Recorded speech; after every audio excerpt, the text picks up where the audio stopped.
Name of the story: The Man in the Mirror. In the dim light of his apartment, James Collins stood before the mirror, adjusting his tie. The reflection that stared back at him seemed like an ordinary image, yet something about it unsettled him. The glass was old, the frame scratched and chipped in places, but it had always been there, a part of his life for years. Just another piece of furniture, another fixture in his daily routine. But tonight, for the first time, James felt as though he wasn't quite alone. He stared at his reflection, the soft light flickering above him, casting shadows that distorted the edges of his face. There was a slight twitch in his own movements. His eyes, normally calm and steady, seemed to linger on him a moment longer than usual. James shook his head, a chill crawling up his spine. He had always been a man of routine.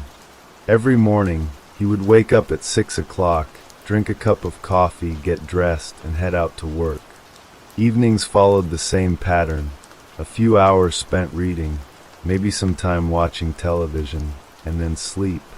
He liked it that way, predictable, simple. But as he stared into the mirror now, it was as if that simple, predictable life was beginning to crack, letting something dark leak through. His reflection, he thought, was different tonight, almost too still. The edges of his face seemed sharper, as if the reflection had a life of its own. It wasn't the lighting. He knew that much. Something was off. Something wrong. James blinked, willing himself to dismiss the odd feeling. He turned away from the mirror and made his way to the door, grabbing his coat as he left. But as he passed by the mirror again, he couldn't help but glance back. For just a split second, he saw something, a shift, a movement. His reflection smirked. James froze, his breath caught in his throat. The chill from earlier intensified, crawling along his skin. No, he must have imagined it. But the doubt lingered. With a hesitant step, he walked back toward the mirror, but by the time he looked into it, his own face was as it should be. Nothing was wrong. His pulse raced. His mind raced. He wanted to dismiss it. He had to. But the seed of unease had already been planted, and it was growing, gnawing at him. That brief moment, that flash of something else, was it real? James didn't know what to think, and he hated that. His life, his orderly, predictable life, had always been free from these questions. But now he was unsure of everything. He hurried out, trying to push the unsettling feeling out of his mind. He walked to the elevator, ignoring the mirror at the end of the hallway, willing himself to ignore the temptation to look. He stepped inside, hitting the button for the ground floor. The elevator doors closed, and for a brief moment, the reflection of himself was all he could see. The elevator began its descent, but something in the reflection caught his attention, a subtle movement. He glanced up. His reflection was still. But there was something in his eyes now, something that made him shiver. He couldn't place it. Something wrong. His reflection, as though sensing his unease, mirrored his every movement in perfect synchronization. But that twitch, that subtle hesitation in his movements earlier, was back. For a brief moment, James swore he saw his reflection smile again. And this time, it wasn't a fleeting moment, it lingered. His heart pounded. The elevator slowed, and with a soft ding, the doors opened. James hurried out, his legs shaking beneath him. He had to get out, had to leave. But as he stepped into the lobby, he noticed something else. People were staring at him. They were just standing there, watching him as though waiting for him to do something. His stomach churned with nausea. "Are you okay, James?" a voice interrupted, pulling him from his thoughts. It was Sarah, the receptionist at the front desk, her brow furrowed in concern. She had always been a kind woman, but tonight, her expression seemed more worried than usual. "You don't look so well." "I'm fine," James muttered, forcing a smile, but even as he spoke, his voice felt different. The smile felt forced, unfamiliar, as if it wasn't his own. He turned quickly, not waiting for another word, and walked to the door. As he stepped outside into the night air, the cold breeze did little to ease the sweat that had gathered on his brow. He could still feel the weight of those eyes, still hear the echo of that strange, lingering smile. James stumbled along the sidewalk, trying to ignore the gnawing sense that something was watching him, tracking him, always just behind him. The reflections, the glances, the feeling that he wasn't alone in his own skin. It was all too much. It had to be his imagination. He had to be imagining things. But every time he closed his eyes, he saw that smile again. When he reached his apartment, he almost ran up the stairs, his breath coming in short, shallow gasps. Inside, he slammed the door shut behind him, leaning against it for a moment. He was shaking, his hands trembling as he removed his coat. The mirror. It was there, in the hallway just beyond the door. The faint light from the living room reflected off the glass, casting an eerie glow that made the already worn edges of the frame look even more sinister. For a moment, he hesitated, fear rising like bile in his throat. He wanted to look away, to ignore it, to pretend like it wasn't there. But something inside him told him that if he didn't face it now, if he didn't understand what was happening, he might never get another chance. With a deep, shaky breath, James stepped toward the mirror. His reflection was there, just as it should be. He saw himself standing tall, looking back with wide eyes. But it was different. The reflection was clearer, sharper than before. And his own face, though still his, looked somehow distant. He stared at himself, waiting, almost as if daring it to move again. And then it happened. In the reflection, his eyes weren't his own anymore. They gleamed with an unnatural light, a sinister glint. They weren't his eyes. It wasn't him looking back. The reflection smiled. A slow, cruel smile, stretching wider than any human face should be able to. And just as quickly it stopped. "Hello, James," the reflection whispered, its voice cold and familiar, but not his own. James staggered back, his legs giving out beneath him as he crashed to the floor. His breath came in ragged gasps, his heart pounding in his chest. He couldn't move, couldn't think, as he stared up at the mirror. The reflection leaned closer, its face distorting as it pressed against the glass, as if trying to reach through. "You're mine now," it said, its voice seeping into James's mind, twisting and bending, warping reality. "You belong to me." James scrambled to his feet, his mind whirling, his thoughts muddled with fear and confusion. He had to get out, had to get away from the mirror. But no matter where he went, no matter how fast he ran, that voice, its voice, followed him, crawling beneath his skin. James stumbled backward, his pulse racing, each beat thudding in his ears as he looked over his shoulder at the mirror again. It was still there, that unnerving, almost predatory presence in the glass. The reflection stood motionless now, its unnerving smile the only sign of life in its cold, lifeless eyes. He shook his head, trying to clear the fog of fear that clouded his thoughts. This couldn't be happening. There was no way. He had to be dreaming. Maybe something was wrong with him. His mind was playing tricks. He had been under a lot of stress lately. His job had been overwhelming, and he had barely slept the last few days. Surely, this was just exhaustion manifesting in the worst way possible. "You're not real," he muttered to himself, his voice shaky, but steadying as he spoke the words out loud. The reflection didn't answer. For a fleeting moment, James considered leaving, running from the apartment and never coming back. But where would he go? How could he explain this to anyone? Who would believe him? His mind spiraled as he fought to regain control of his thoughts. Slowly, he took a cautious step forward, drawn toward the mirror by some force he couldn't understand. His hand trembled as he reached out toward the glass, then jerked back as the reflection's smile widened again, its lips curling upward in a sinister grin. The glass felt cold against his fingers as he steadied himself. He could feel the texture of the frame, the smooth surface of the mirror, but there was something else there, something wrong, something alive. He could feel the presence behind the reflection, even though it was just a surface. "You're not welcome here," he whispered hoarsely, trying to convince himself more than the reflection. The silence stretched on, broken only by the soft hum of the apartment's refrigerator. And then, just as his hand hovered inches from the glass, the reflection's eyes flicked downward, as if it had been observing his movements all along. A shudder ran through him.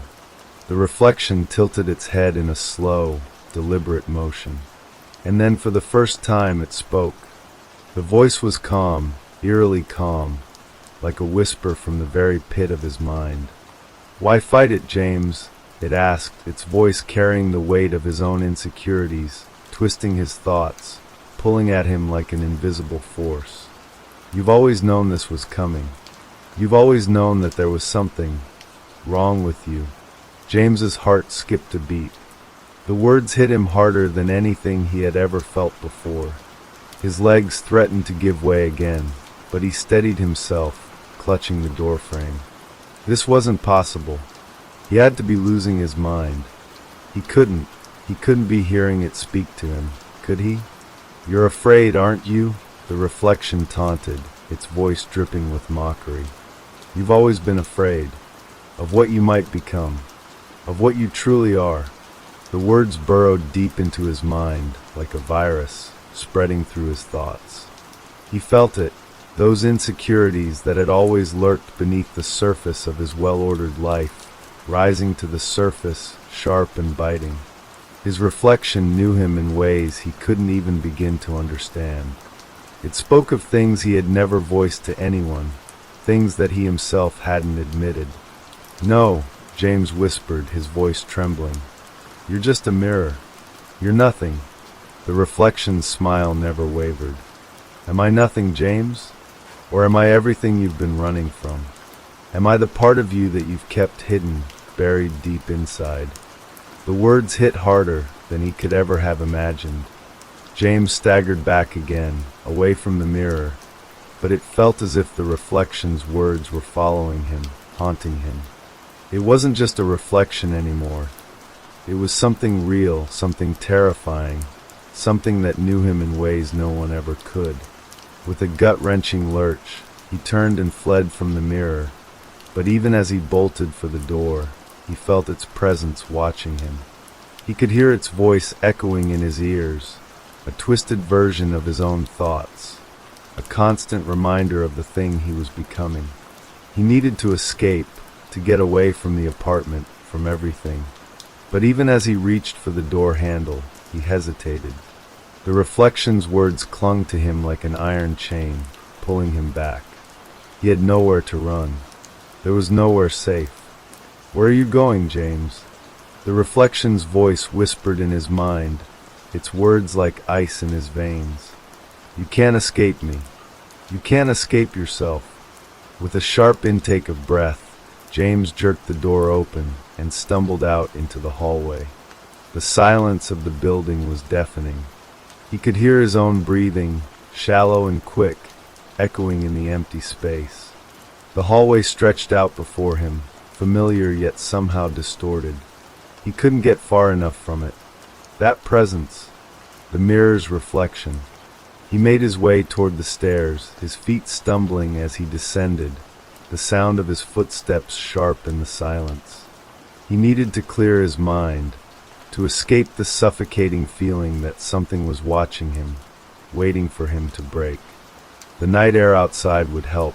He just needed to get out. As he reached the ground floor, he pushed through the exit doors, the cool evening air greeting him like a slap to the face. He breathed deeply, trying to steady his nerves, but the cold couldn't stop the tremors in his hands. His skin crawled with the thought of going back to his apartment, going back to that mirror. He needed to forget. He needed to erase the feeling of being trapped, of being watched. But every step he took only seemed to draw him deeper into the same nightmare. The streets outside were empty, quiet, the distant sound of cars driving past the only noise that filled the air. James found himself walking without purpose, his mind racing, trying to outrun the reflection that followed him, no matter where he went. It was there, in the corners of his mind, twisting and contorting his thoughts. The voice. That voice. It wouldn't stop. And then, as he walked, he felt the oddest sensation. The streetlights overhead flickered, their pale light casting shadows in strange shapes. His shadow stretched long on the pavement, its movements almost too smooth, too precise. James stopped in his tracks. His shadow, didn't stop. For a moment, it seemed to lag behind him, and then, just as quickly, it began to stretch and twist in ways that didn't match his own movements. It jerked and writhed like a living thing, and James felt his stomach lurch. His reflection was no longer confined to the mirror. His mind raced, and his heart hammered in his chest as he backed away, the chill of fear crawling down his spine. James stumbled backward, his mind spinning as he tried to process what he was seeing. His shadow, an inseparable part of him, had become something else entirely. It stretched unnaturally long on the pavement, curling and twitching as if it were alive, writhing with an intention that was entirely separate from his own. His heart raced, each beat louder than the last. He wanted to turn, to run, but his legs felt as if they were cemented to the ground. The shadow stretched further, the dark form growing and distorting. It reached for him, its movements smooth and unnatural. It was no longer just an image, a reflection of his own form. It was something else, something sinister. The edges of the shadow seemed to flicker and pulse, as if trying to break free from the constraints of the light itself. James could feel it, this presence, creeping into his bones, gnawing at him from within. He gasped, his breath catching in his throat, and took another step backward. His shadow mirrored him, but then, as though mocking his every movement, it stretched out faster, growing taller, more elongated, its fingers reaching toward him with a horrible intent. "Stop," James muttered, his voice shaky and weak. He wanted to scream, but the words wouldn't come. "This isn't real. This can't be real." But as he spoke the words, he knew deep down that it was. It was real. The reflection in the mirror, the voice inside his head, the twisted shadow. It was all happening. And it was coming for him. "James," came the voice again, soft and echoing, but this time it was all around him. It wasn't just in his head. It was coming from the very air, from the dark corners of the street, from the very ground beneath him. The voice was no longer just a whisper. It had grown louder, sharper, more insistent. "Why are you running?" He tried to shake the feeling, to pull himself together, but it was impossible. It was like the darkness had a life of its own, and it was closing in around him. The streetlights flickered again, casting erratic shadows that twisted like grotesque figures in the night. "You can't escape yourself," the voice continued, this time full of mocking amusement. "I'm always here, James. Always waiting." The shadow stretched toward him with a sickening slowness, each movement an eerie imitation of his own. It wasn't just following him anymore. It was trying to control him. The reflection had already taken hold in the mirror. Now it was here, in the very world around him, pulling at the edges of his reality. He could feel it, tugging at him, dragging him closer to something darker, something far more terrifying than he could ever have imagined. James wanted to scream, wanted to shout for help, but the words died in his throat. The shadow surged forward, faster now, its dark tendrils reaching for him, slipping around his ankles, his legs, like an inescapable trap. He broke free with a sudden burst of movement, tearing himself away from the ground and running. his feet pounding against the pavement as if the very act of running could push the nightmare away. His breath was ragged, his vision blurred as panic set in. He had to escape. He had to get away from it, whatever it was that was chasing him. But no matter where he turned, it followed. The shadows, the reflections, the voice, they were everywhere. James kept running, his mind spiraling further into terror. The city around him felt unfamiliar now, warped and twisted, as though it had been shaped by the darkness that pursued him. The streetlights cast long, eerie shadows, stretching like clawed fingers reaching out to grab him. The houses along the street were still and lifeless, their windows dark, their doors shut. But he could feel their eyes watching him, feeling the weight of unseen gazes. As he turned a corner, his foot caught on something, sending him sprawling forward onto the cold asphalt. He cried out as pain shot through his knee, but before he could gather himself, the shadow was there again, creeping over him like a suffocating blanket. "Why do you run, James?" the voice asked, soft and insistent, as though it were mocking him. "Where will you go? You can't escape from me." He struggled, pushing against the shadow that seemed to be wrapping around his body, holding him in place. He could feel it tightening, the cold weight of it pressing against him, as though it were slowly consuming him. "No!" he gasped, his voice desperate. "No! Let go of me." The shadow seemed to recoil for a moment, pulling back just enough for him to scramble to his feet. He stood, panting, his body shaking as his eyes darted around. There was no one, no help, only the creeping darkness. And then, as he stood there, panting and desperate, he saw it. The reflection. It wasn't just in the glass anymore. No, it was here, in the street, in the darkness. It had taken form, and it was standing before him, smiling, its twisted features stretching into something grotesque. The same reflection from the mirror, but now it was real. It was physical. "You can't hide from me, James," the reflection said, its voice dripping with malice. "I am you, and you are me." James's legs went weak beneath him as the realization hit him like a punch to the gut. This wasn't just a mirror. It wasn't just some trick of the mind. The reflection had been there, watching him, waiting for the moment when he would break. And now that moment had arrived. The reflection stepped closer, its smile widening as it reached out a hand toward him. The air around them grew colder, heavier, as if the world itself was holding its breath. James tried to move, tried to run again, but his legs felt like lead. He couldn't escape. It was here, and it was inescapable. "You can't outrun yourself," the reflection whispered, its voice like a chilling breeze. "Not anymore." With a final, desperate cry, James lunged forward, trying to break free from the grip of the dark figure in front of him. But the reflection grabbed him, its cold hand wrapping around his wrist with an unbreakable grip. And then, with a sickening twist, it pulled him close. "Welcome back," the reflection said, its grin wide and cruel. "You've been mine for a long time." James gasped, the world around him spinning as he felt himself being dragged into the darkness, his own reflection dragging him deeper, further into the nightmare. The last thing he saw was the twisted smile of his reflection, and then, nothing. James awoke in darkness.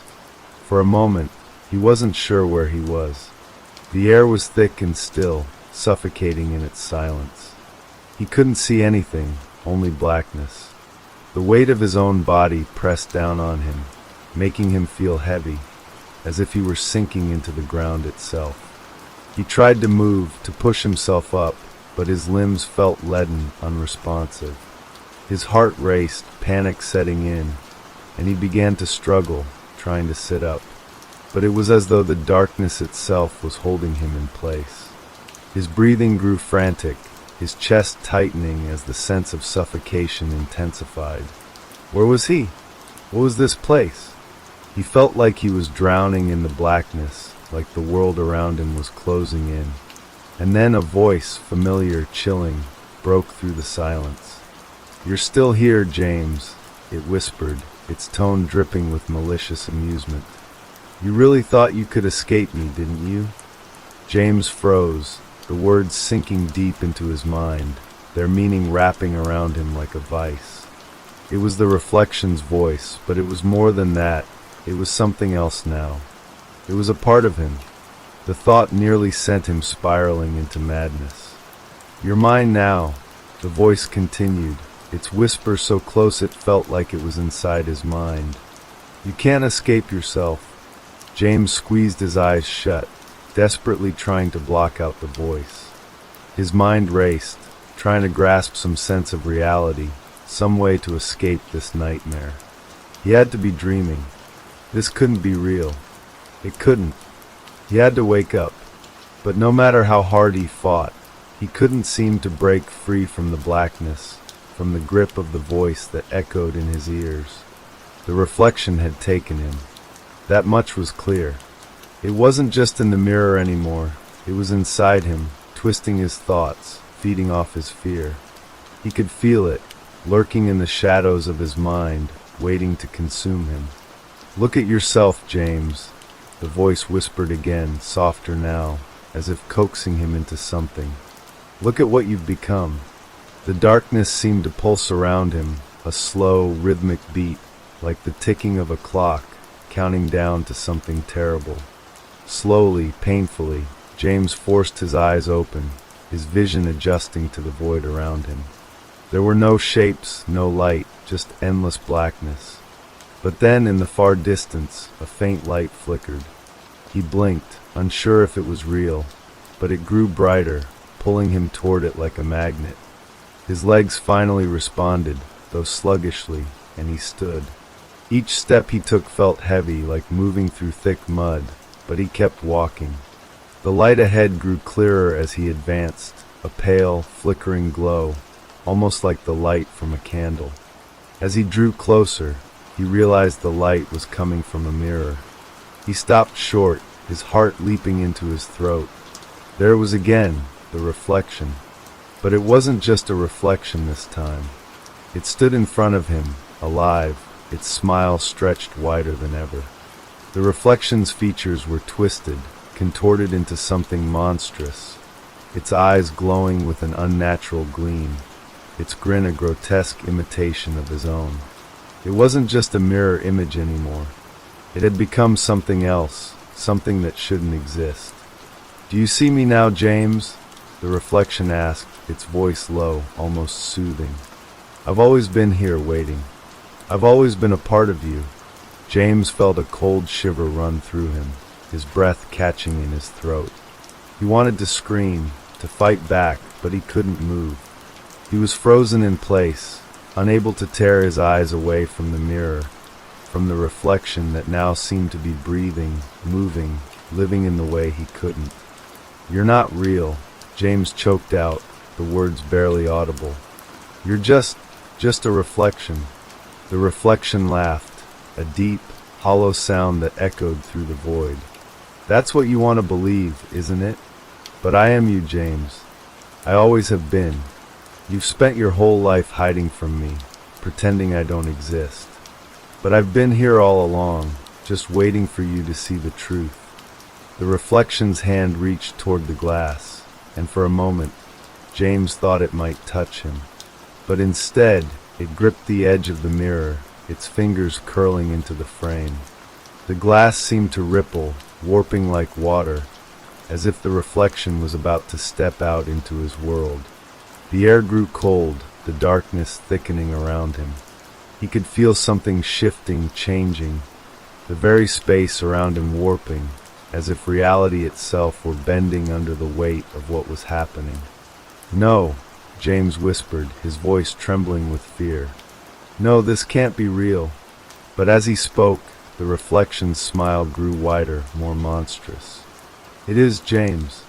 This is your reality now. You can't run from me. You can't escape me. You are me."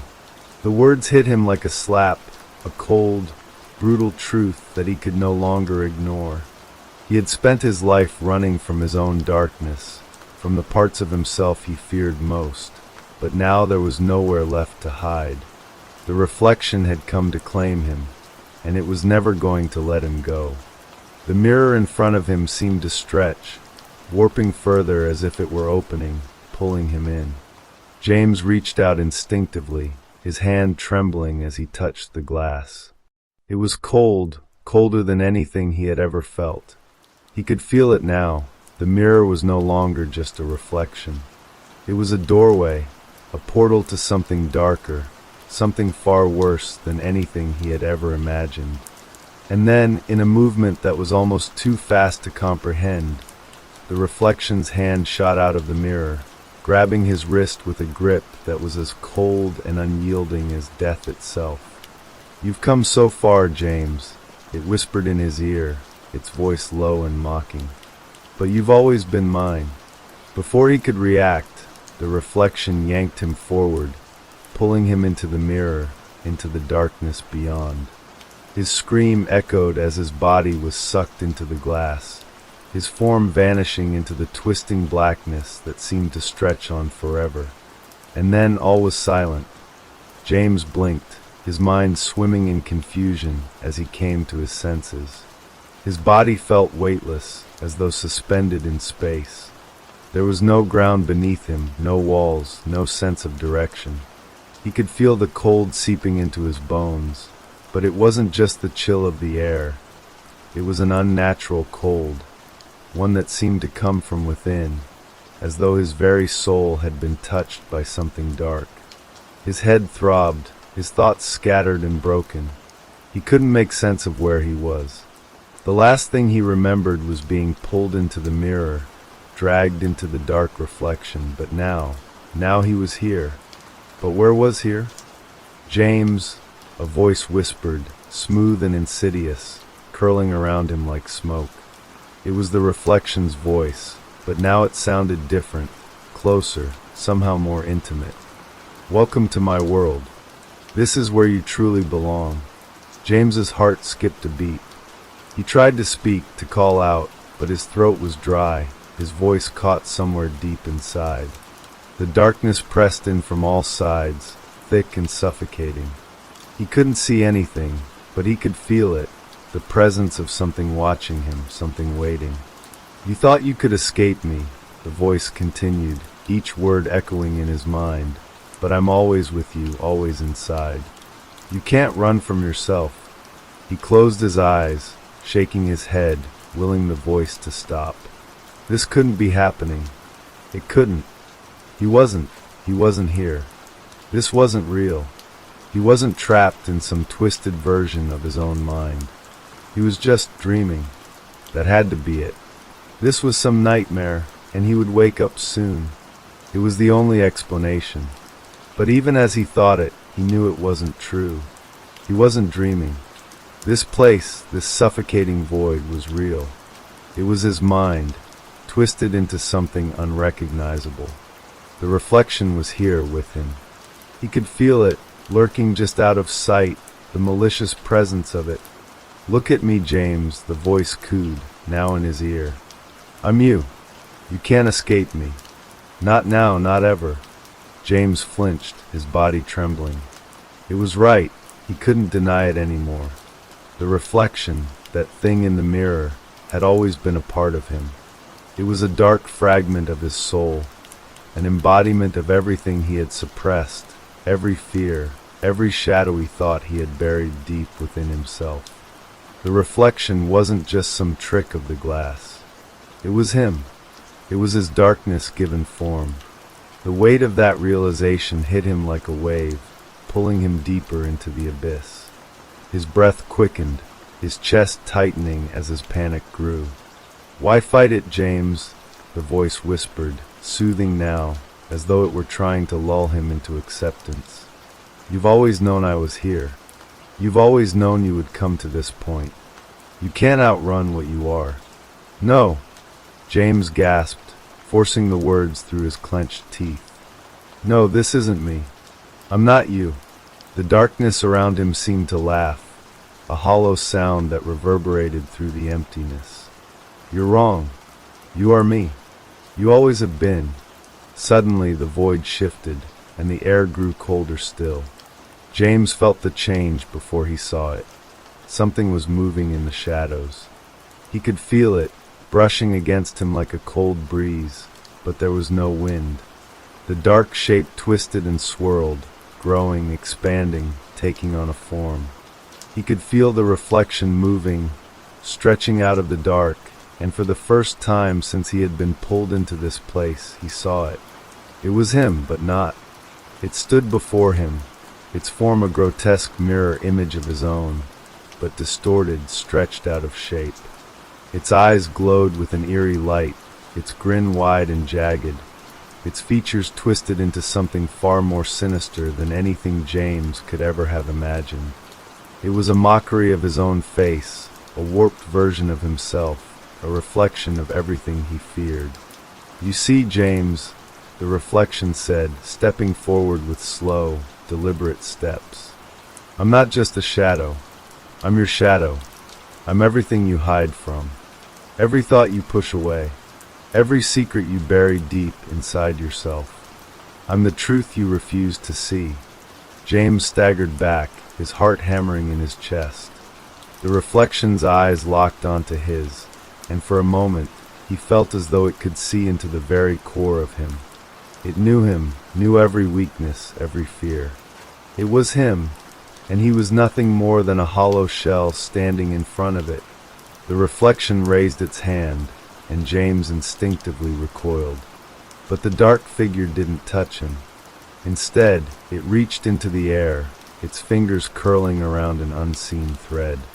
Slowly it pulled, and with each movement, the darkness around James seemed to shift, bending in response to the reflection's will. The very air crackled with tension. "You've spent your life pretending I didn't exist," the reflection said, its voice low and venomous. "But I've always been here, James, always waiting for you to realize the truth." Suddenly, the void around James seemed to collapse in on itself, the darkness swirling faster, tighter, until it formed into something else, a mirror, but not a normal one. This mirror was large, almost towering, its surface shimmering with an unnatural light. It seemed to pulse, as if alive, drawing him in with a force he couldn't resist. "No!" James screamed, trying to back away, but his feet were glued to the ground. His body refused to move, locked in place as the mirror loomed closer, its surface stretching and distorting like liquid. "You can't fight me, James," the reflection whispered, its voice a low hum in the air. "I am you, and you are me. There's no escape." The mirror's surface rippled, and James found himself staring into his own eyes. But these eyes, these weren't his. They were cold, empty, hollow, devoid of any humanity. He could see himself in them, but it was a version of himself he could never escape. It was a version of himself he could never deny. The reflection's grin grew wider. And then, before James could understand what was happening, the world around him shattered. The world splintered into jagged pieces, like shards of glass breaking apart under an unseen force. James cried out, but no sound escaped his lips. The mirror that had once stood before him now splintered, its edges jagged and dangerous. The darkness surged, pulling him in all directions at once, like a tide of cold water crashing over him, pulling him deeper into its void. His body felt as if it were being stretched, torn apart by the crushing weight of the darkness, but he couldn't escape. The reflection was with him now, and it wasn't going anywhere. He could feel it, its presence inside him, surrounding him, suffocating him. It was no longer just an external force. It had become a part of him, wrapped around his mind, crawling beneath his skin. As the void around him twisted and warped, the reflection spoke again, its voice ringing in his ears like a slow, maddening chant. "You've always known," it whispered. "You've always known that you were never alone. That I was always here, lurking in the corners of your mind, watching, waiting, And now you're mine. James fought to breathe, his chest tight, his heart pounding so hard he thought it might burst. The reflection's words burrowed deeper into his psyche, sinking into his thoughts like poison. He had never truly understood the depth of his own darkness, never realized how much of it was hiding beneath the surface. But now he could feel it. He could feel everything. Every fear, every regret, every dark impulse he had ever suppressed was rushing forward, overwhelming him. "You can't deny me," the reflection continued, its voice soothing, almost tender now, like a lover's whisper. "I am you. I always have been." James squeezed his eyes shut, trying to block out the voice, trying to fight back against the tide of darkness that was pulling him under. But it was impossible. Every thought, every part of him screamed in opposition, but he couldn't break free. The reflection's power was too strong, too overwhelming. It wasn't just a reflection. It wasn't just a twisted version of himself. It was his soul, his very essence, corrupted and distorted by his own fear. He couldn't breathe. The air around him felt like it was closing in, and his vision blurred as if the world itself were becoming unfocused, fading away into a sea of black. The reflection was everywhere, inside him, around him, in the very fabric of reality itself. He was no longer just James, the man who had looked into a mirror and seen his own reflection. He was something else now. He was nothing. And then, as if from nowhere, a cold, bone-chilling laugh filled the air. It wasn't his laugh, but the laugh of the reflection. It echoed through the darkness, bouncing off the empty void, reverberating in his skull. "Welcome to your true self," it sneered. "This is who you really are. You've always known, deep down, that I would take over, that you would become me." The world around him began to warp again. The blackness melted away in slow, agonizing waves, revealing something twisted, something grotesque. The ground beneath him cracked open, revealing a vast, endless chasm of swirling darkness. Shadows danced along the edges of the abyss, flickering like flames, reaching up as if beckoning him to fall. James felt himself teetering on the edge of that chasm, his feet no longer on solid ground. The air was thick with a sense of dread, and the reflection's voice seemed to grow louder, more powerful, wrapping around him like chains. "You can't escape," it whispered, its voice like a low growl now. "There is no escape. There's only me. Only us." James felt his legs weaken, his body collapsing as the reflection's power consumed him. He could feel it, his very essence being pulled into the abyss, sucked into the darkness, swallowed by the void. He had always feared it, that part of him he couldn't control, that darkness he had tried so hard to hide. But now it was all-consuming, overpowering, and he was powerless to stop it. "No," he gasped, his voice a weak tremor. "Please, I don't want this." The reflection laughed again, cruel and cold, its voice now a mocking chorus inside his mind. "It's too late for you, James. You never had a choice. You were always going to be mine." With one final guttural scream, James was pulled into the abyss. The next moment, the world was silent. It was as though everything had stopped, time, space, reality itself. For a long moment, James couldn't feel anything. No pain, no fear, no panic. There was only emptiness. A vast, infinite emptiness, stretching out in all directions. And then slowly, ever so slowly, his senses began to return. The blackness faded, replaced by a dim, sickly light.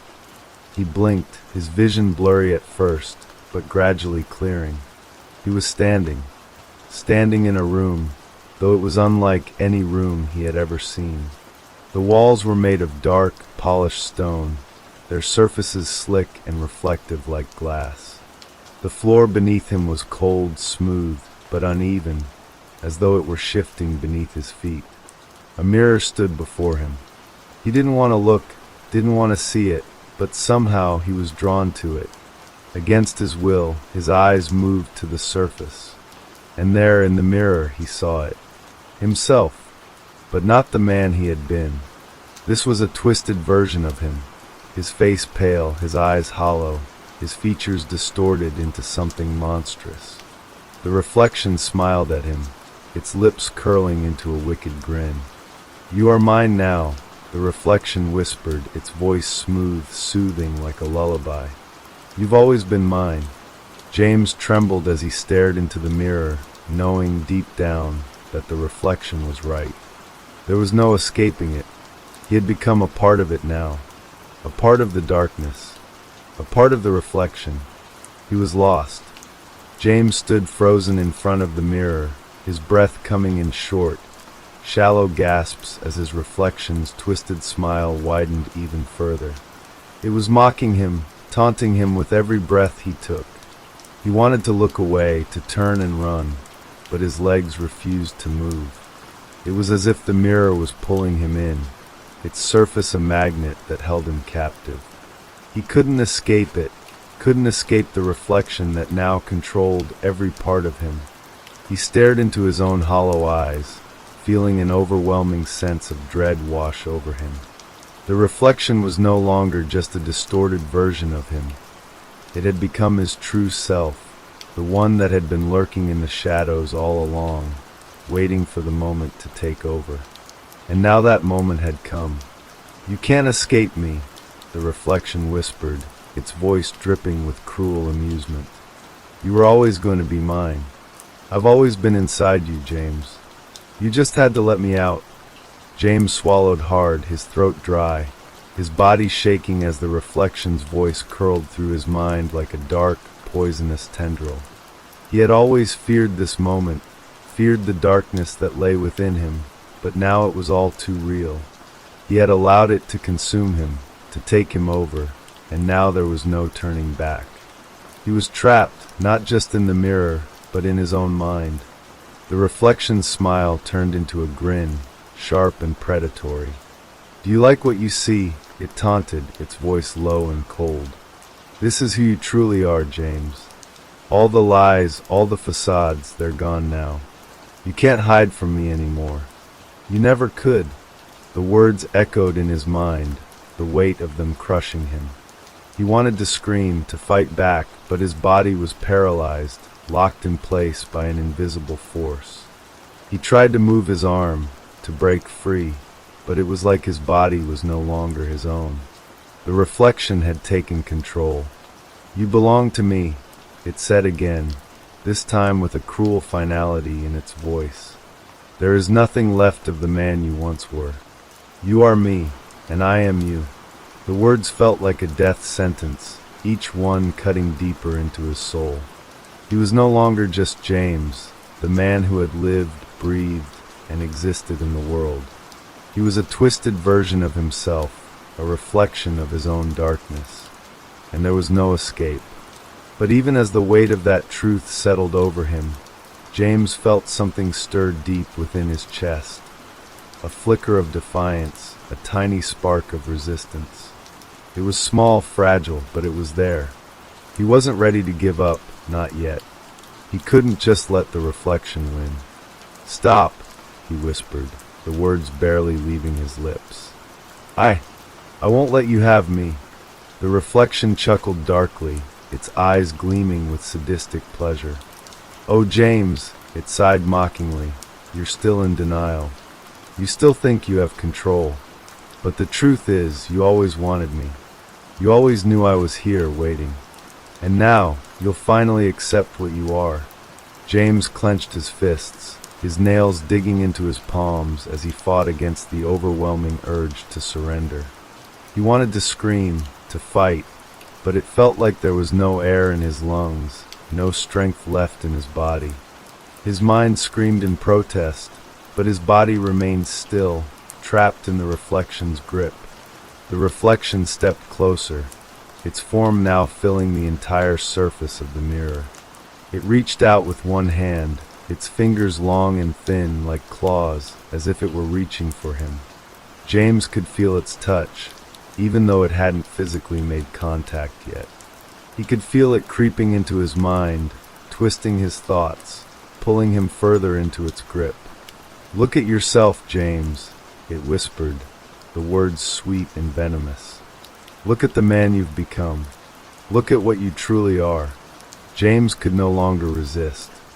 His eyes were drawn to the reflection, and as he gazed at it, he saw not just the twisted version of himself that had been staring back at him, but something worse. He saw all of his sins, his flaws, his darkest desires, laid bare in the cold, unflinching gaze of the reflection.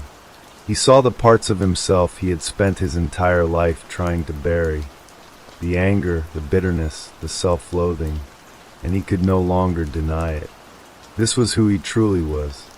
This was the reflection of his soul. And yet, as the reflection's hand reached closer, something inside him snapped. A deep, primal fear surged through him, and with it came an overwhelming surge of rage. He couldn't let this happen. He wouldn't let it. Not like this. His body moved on its own, driven by a force stronger than anything he had ever felt before. He slammed his hands against the mirror, the impact shaking him to his core. The surface rippled, distorting as if it were made of liquid, and for a moment, James thought he could break through. He thought he could shatter the reflection, tear it apart, escape from its grip. But the reflection only laughed, its voice low and mocking, filling the space with its chilling resonance. "You can't escape me, James. You can't break free. You are mine." The laughter echoed, filling the entire room, surrounding him, drowning out his thoughts. James felt himself slipping, his strength fading, his will weakening as the reflection's grip on him tightened. "No," he muttered through clenched teeth. "I won't give in. I won't let you win." But even as he spoke, he could feel the darkness creeping in, wrapping around him like a suffocating shroud. His mind began to crack, the reality of his situation sinking in. The reflection had already won. It had consumed him. He was no longer in control. The darkness had taken over, and now there was nothing left of him. The reflection's face twisted into a grotesque grin as it stepped fully out of the mirror, its form now standing before him, towering and imposing. James could feel its presence, a cold, malevolent force that filled the room with its oppressive weight. "Welcome to the end, James," the reflection whispered, its voice a mocking, triumphant tone. "You're finally mine. Forever." And as it reached out to claim him, James knew with a sickening certainty that there was no escape. There never had been. James's body was no longer his own. His limbs felt as though they had been taken over by some foreign force, jerking and twitching in response to the reflection's movements. The reflection, now fully standing in the room with him, towered over him, its presence all-encompassing, pressing down on him like a weight that threatened to crush him. He tried to scream, but his voice was lost in the suffocating silence that had taken over the space. The reflection's eyes glinted with cold satisfaction, watching him struggle as though it were savoring the very sight of his desperation. "You're finally seeing the truth, aren't you?" the reflection purred, its voice like ice scraping against his skin. "All of this time, you thought you could fight it, that you could outrun it. But you can't. I'm you. You're me. There's no difference anymore." James's chest heaved as he gasped for air, his mind racing for an answer, for something, anything, that could stop this nightmare. But the more he fought against it, the more he realized that he wasn't fighting the reflection anymore. He was fighting himself. With a twisted grin, the reflection stepped closer, and James felt a chill spread through his body. The reflection's touch was cold, sharp, like ice carving into his skin, leaving an imprint that burned far deeper than any physical wound. "You're nothing but a hollow version of me," it whispered, its lips barely moving, its voice somehow more intimate now, as though it were inside his very mind. "I've been waiting for this moment, James. waiting for you to realize that you were always meant to be mine. And now here we are, forever. The room seemed to close in around him, the walls, the floor, even the air itself distorting as the reflection continued to encircle him. Every movement it made felt like a shadow cast over his soul, a crushing presence that left him feeling weaker, smaller with each passing second. The room felt endless, a maze of mirrored surfaces reflecting not just the physical world, but the very core of James's being, the parts of himself he had always avoided. "No," James gasped, trembling. "No, I won't let you have me. I won't let you take everything." The reflection's lips curled into a cruel, mocking smile. "You already gave me everything, James. Every fear, every doubt. You've always known I was a part of you. You just didn't want to face it." James's pulse raced as the reflection's words slithered into his mind, each one a nail driven deeper into his thoughts. He had always known there was something wrong with him, something dark that he had tried to bury, to forget. But now, in the presence of the reflection, there was nowhere to hide. Every insecurity, every weakness was laid bare before him. The reflection was no longer just a twisted image. It was his own shattered mind, the ugliness of his fears given form. He could feel it clawing at him, trying to consume him completely. But even as the reflection advanced on him, there was a flicker of something small, something fragile, that refused to give in. "No," James whispered again, this time with more force. He closed his eyes, digging deep into his mind, grasping for anything that would give him strength, anything that could fight the pull of the reflection. The reflection paused, its face tightening in frustration. "You can't stop it," it said, its voice now laced with an edge of menace. "You belong to me." James didn't answer. Instead, he focused all his remaining energy on that fragile flicker of resistance. He wasn't just fighting the reflection anymore, he was fighting himself.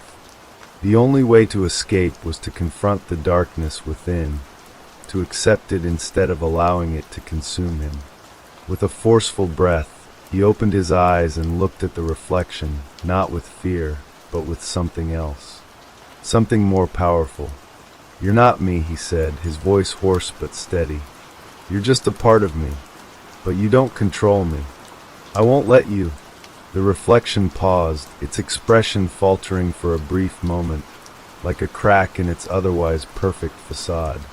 But then, that crack spread, twisting the reflection's features into an even darker version of itself, more distorted, more malicious. "You think you can fight me?" It spat, its voice low and guttural, like a growl. "You are me. You always were. There's no escaping it. There's no fighting yourself." James's heart raced in his chest, but the flicker inside him burned brighter now, giving him strength. The reflection's voice grew more insistent, more forceful, but he pressed on, his resolve hardening. "I am me," he said again, stronger this time. "I control my fate. I choose who I am. Not you. Not anymore." The reflection let out a snarl, and for a moment, it seemed to grow larger, more powerful, its presence overwhelming. But then something shifted in the air around them. The walls, once dark and oppressive, began to crack, splintering under the weight of the reflection's anger. The distorted image of James in the mirror wavered, as if unsure of itself.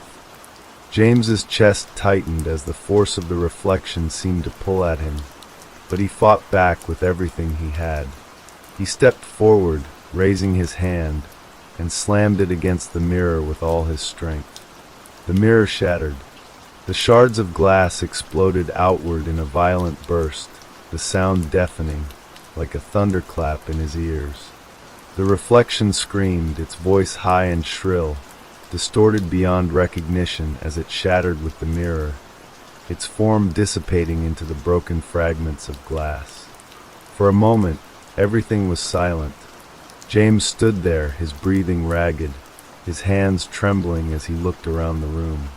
The walls that had once been oppressive and dark now seemed distant, far less suffocating. The room was still empty. The reflection was gone. But James knew that what had just happened wasn't over. He had confronted the darkness within himself, but the battle wasn't won yet. The reflection might be shattered, but its presence was still a part of him, a dark seed that would always remain. He wasn't free, not yet.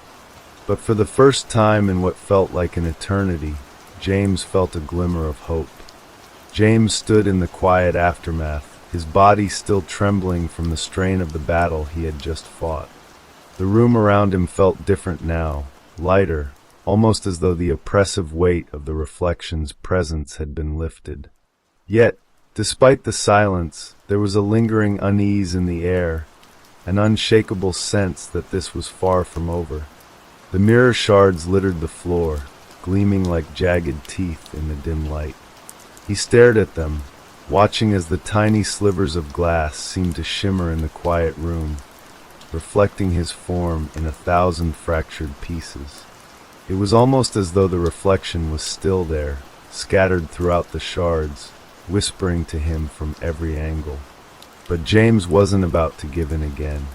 He stepped back, his heart pounding in his chest, his legs unsteady beneath him. His fingers curled into fists as he surveyed the room, trying to gather his bearings. He knew deep down that the reflection, his reflection, wasn't gone. He had shattered the mirror, yes, but that didn't mean the battle was over. The darkness he had fought was still a part of him, and as much as he wanted to believe that he had won, he knew better than to think that something as simple as breaking a mirror could end this nightmare. The quiet was broken by a low, almost imperceptible hum. The sound came from the far corner of the room, a vibration that seemed to reverberate through the very air, sending a chill down his spine. James froze, his heart skipping a beat as he turned toward the source of the noise. There, in the corner of the room, was another mirror. It had appeared out of nowhere, its surface smooth and unblemished. It stood tall and imposing, like a silent sentinel in the shadows, reflecting the room around it with perfect clarity. But this mirror wasn't like the one he had shattered. No, this one felt different. It felt alive. James swallowed hard as he slowly approached the mirror. His mind screamed at him to stay away, to turn and run, but his feet moved of their own accord, as if drawn to the mirror by some unseen force. He could feel its pull, its power, like a magnet pulling him closer, beckoning him to gaze into it. When he stood before it, he saw his own reflection again. But this time it was calmer. The twisted, monstrous version of himself that had haunted him before was nowhere to be seen. Instead, he saw himself, just himself, standing there, his features familiar and unchanged. For a moment, he felt a flicker of relief, as if he had somehow escaped the nightmare. Perhaps the reflection had truly been shattered. Perhaps this mirror was different. But then, something in the reflection shifted. James's heart stopped in his chest as he watched his reflection slowly raise its hand, as if mimicking his own movements. But the reflection didn't stop there. The hand in the mirror began to move on its own, as if it had a mind of its own, its fingers twitching and curling in ways that James could not control. The reflection smiled, a cold, cruel smile that spread across its face, just like before. "You thought you could escape me," it whispered, its voice calm and detached, like it was speaking from a distance. "But I never left. I am always here, inside you. You can never get rid of me." James stumbled backward, his breath coming in ragged gasps. He couldn't tear his eyes away from the reflection.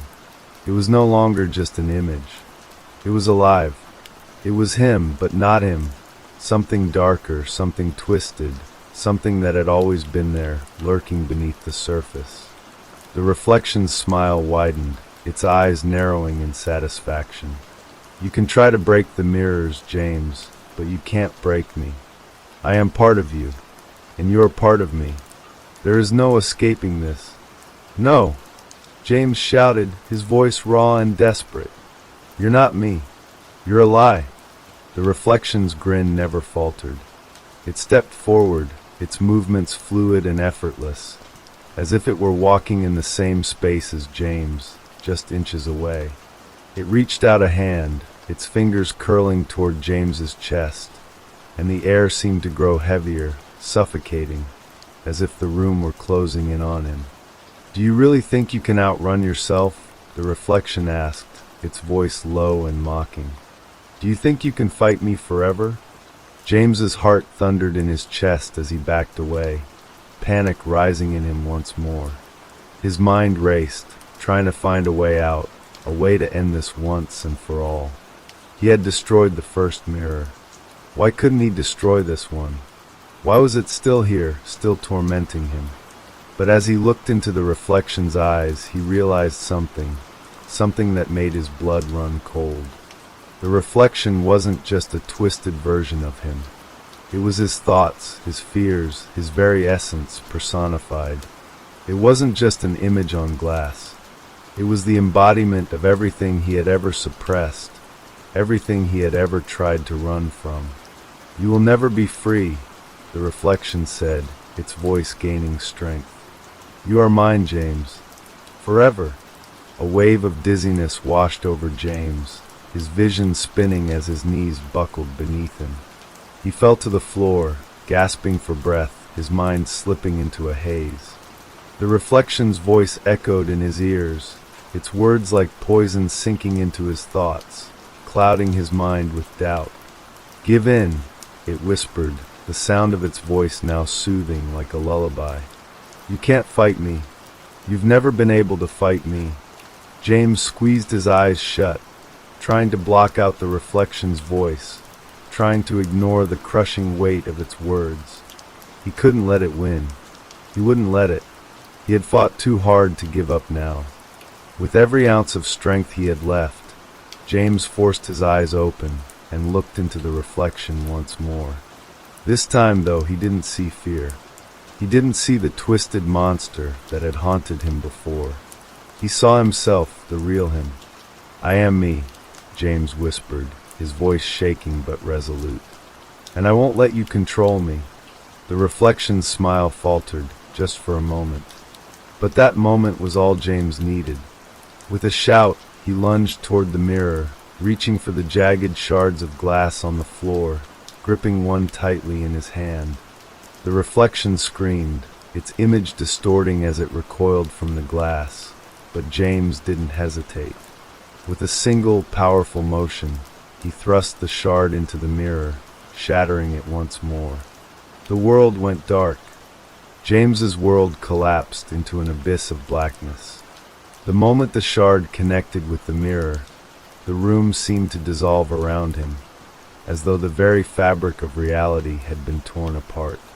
The deafening crash of shattered glass reverberated in his ears, and for a brief moment, he thought he might lose consciousness altogether.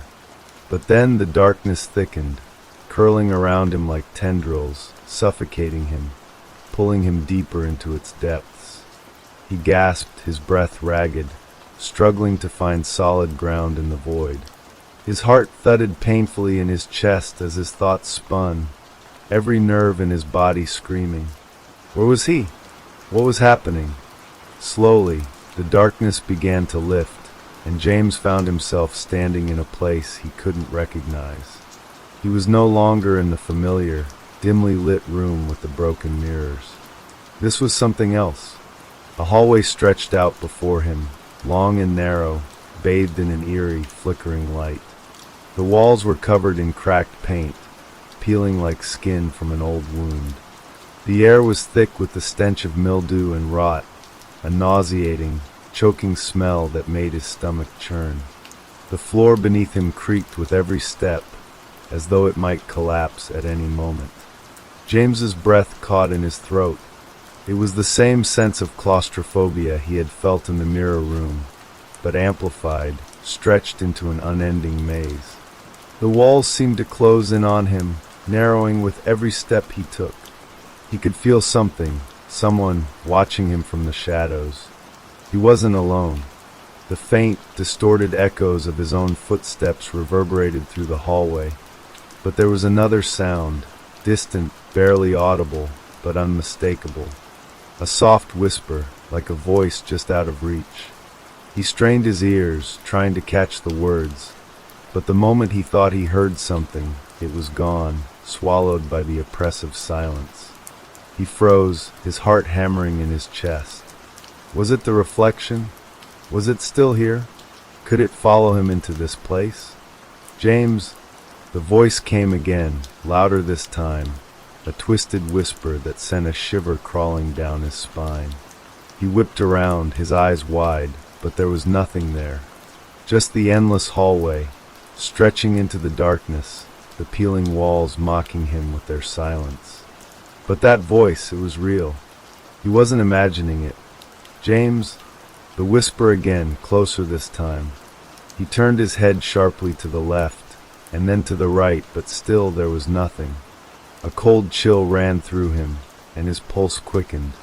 He wasn't sure if he should move forward or run in the other direction, but something in him urged him to press on, to face whatever was waiting for him in this strange, empty place. He couldn't keep running. He had to confront whatever this was.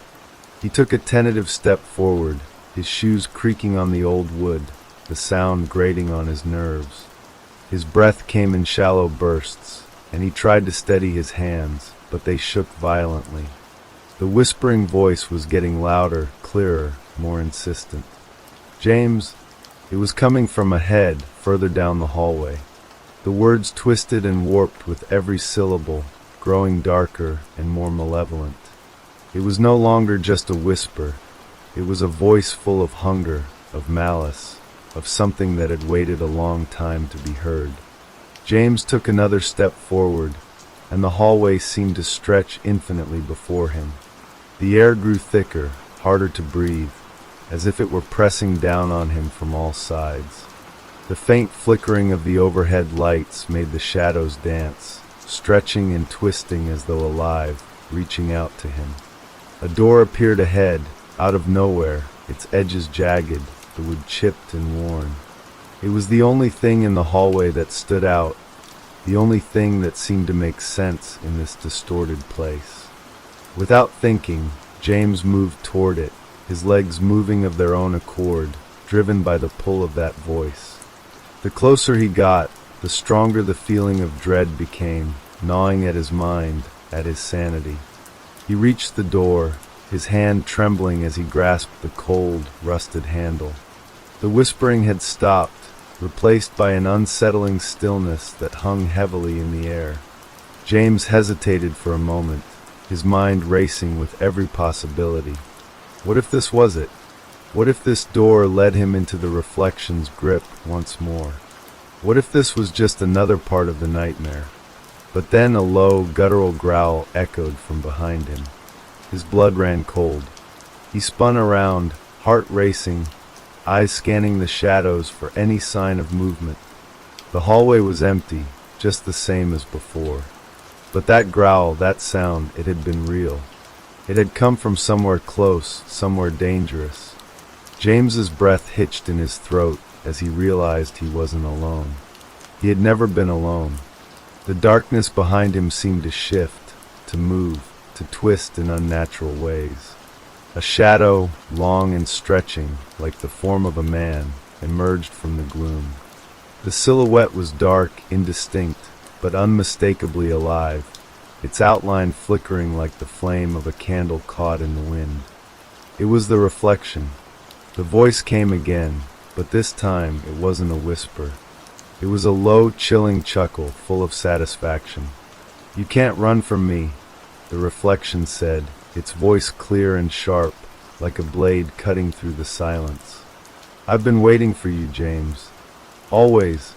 The shadow moved, and James instinctively backed up against the door, his hand gripping the handle so tightly his knuckles turned white. His breath came in ragged bursts, and his mind raced for a way out.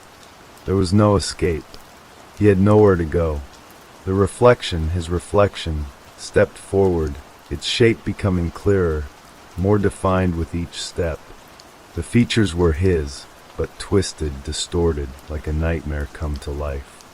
The eyes, dark and hollow, locked onto him with an intensity that sent a shock of terror through his chest.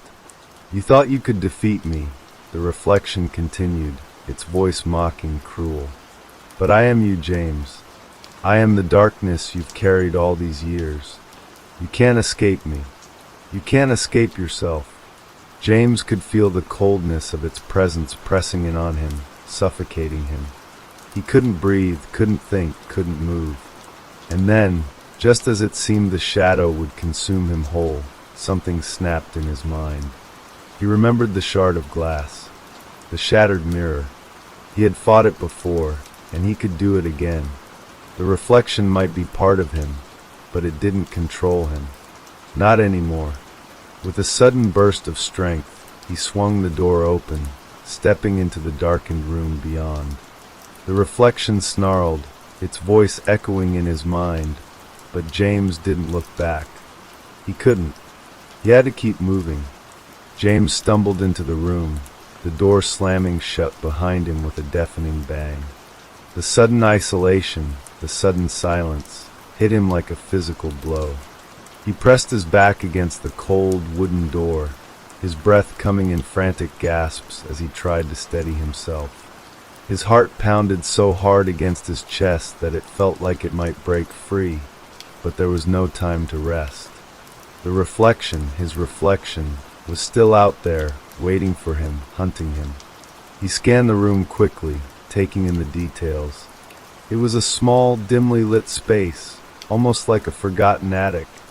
The floor was covered in dust, and cobwebs clung to the corners of the ceiling.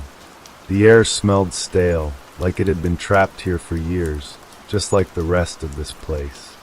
There were no windows, no visible exits except for the door he had just come through. The only source of light came from a single, flickering bulb hanging overhead, casting long, sinister shadows that seemed to move with a life of their own. James didn't have time to analyze the room. He had to act. He had to find a way out. A low growl echoed from the hallway beyond the door, and his body froze. He could feel it. The reflection was getting closer, its presence growing stronger with every passing second. He didn't know how much time he had, but it wasn't much. He scanned the room again, looking for anything that might help him. There was an old wooden chest against the far wall, its lid barely hanging on, and a broken rocking chair in the corner, its paint chipped and faded. A few old crates lay stacked haphazardly along the wall, filled with dust and cobwebs. None of it looked useful. None of it looked like it could save him. The growling grew louder, more distinct, and James knew with a sudden, horrible certainty that the reflection was almost here. He turned toward the chest. Maybe there was something inside that could help him. He didn't know what, but he had to try. He rushed toward it, his hands trembling as he fumbled with the latch. It took only a few seconds, but it felt like an eternity, the sound of his heartbeat ringing in his ears. Finally, the latch clicked open. James threw the lid back with force, his breath catching in his throat. Inside, there were old, yellowed papers, some torn and brittle with age, along with a few items he couldn't quite make out. But in the center of the chest, something gleamed, a shard of glass. It was large, jagged, and sharp, catching the light from the overhead bulb. James reached in and grabbed it, feeling its cold surface against his palm. It was just like the shard he had used to break the first mirror, but this one felt different. It felt powerful, as though it had been waiting for him to find it. He lifted the shard, examining it carefully. It was smooth in some places, but jagged in others, almost like a weapon designed to harm. He gripped it tightly, feeling its sharp edges dig into his skin. His reflection's voice echoed in his mind again, taunting him. "You think that will save you?" the reflection sneered. "You can't defeat me with glass. I am a part of you, James. You will never escape me." James gritted his teeth, ignoring the voice, the fear, the doubt that threatened to swallow him whole. The reflection could say whatever it wanted. He wasn't going to let it win. The door behind him suddenly rattled, and James spun around, his heart leaping into his throat. The reflection was close, too close. He could feel its presence, its hunger, pressing in from all sides. He could hear it, breathing just on the other side of the door. His mind raced. He couldn't wait any longer. He had to make a decision. He had to face it. With a final glance at the chest and the room around him, James made a split-second choice. He sprinted to the door, his heart hammering in his chest as he pressed the shard of glass against the handle, hoping for a moment of clarity. The door rattled again, and this time, the sound was unmistakable.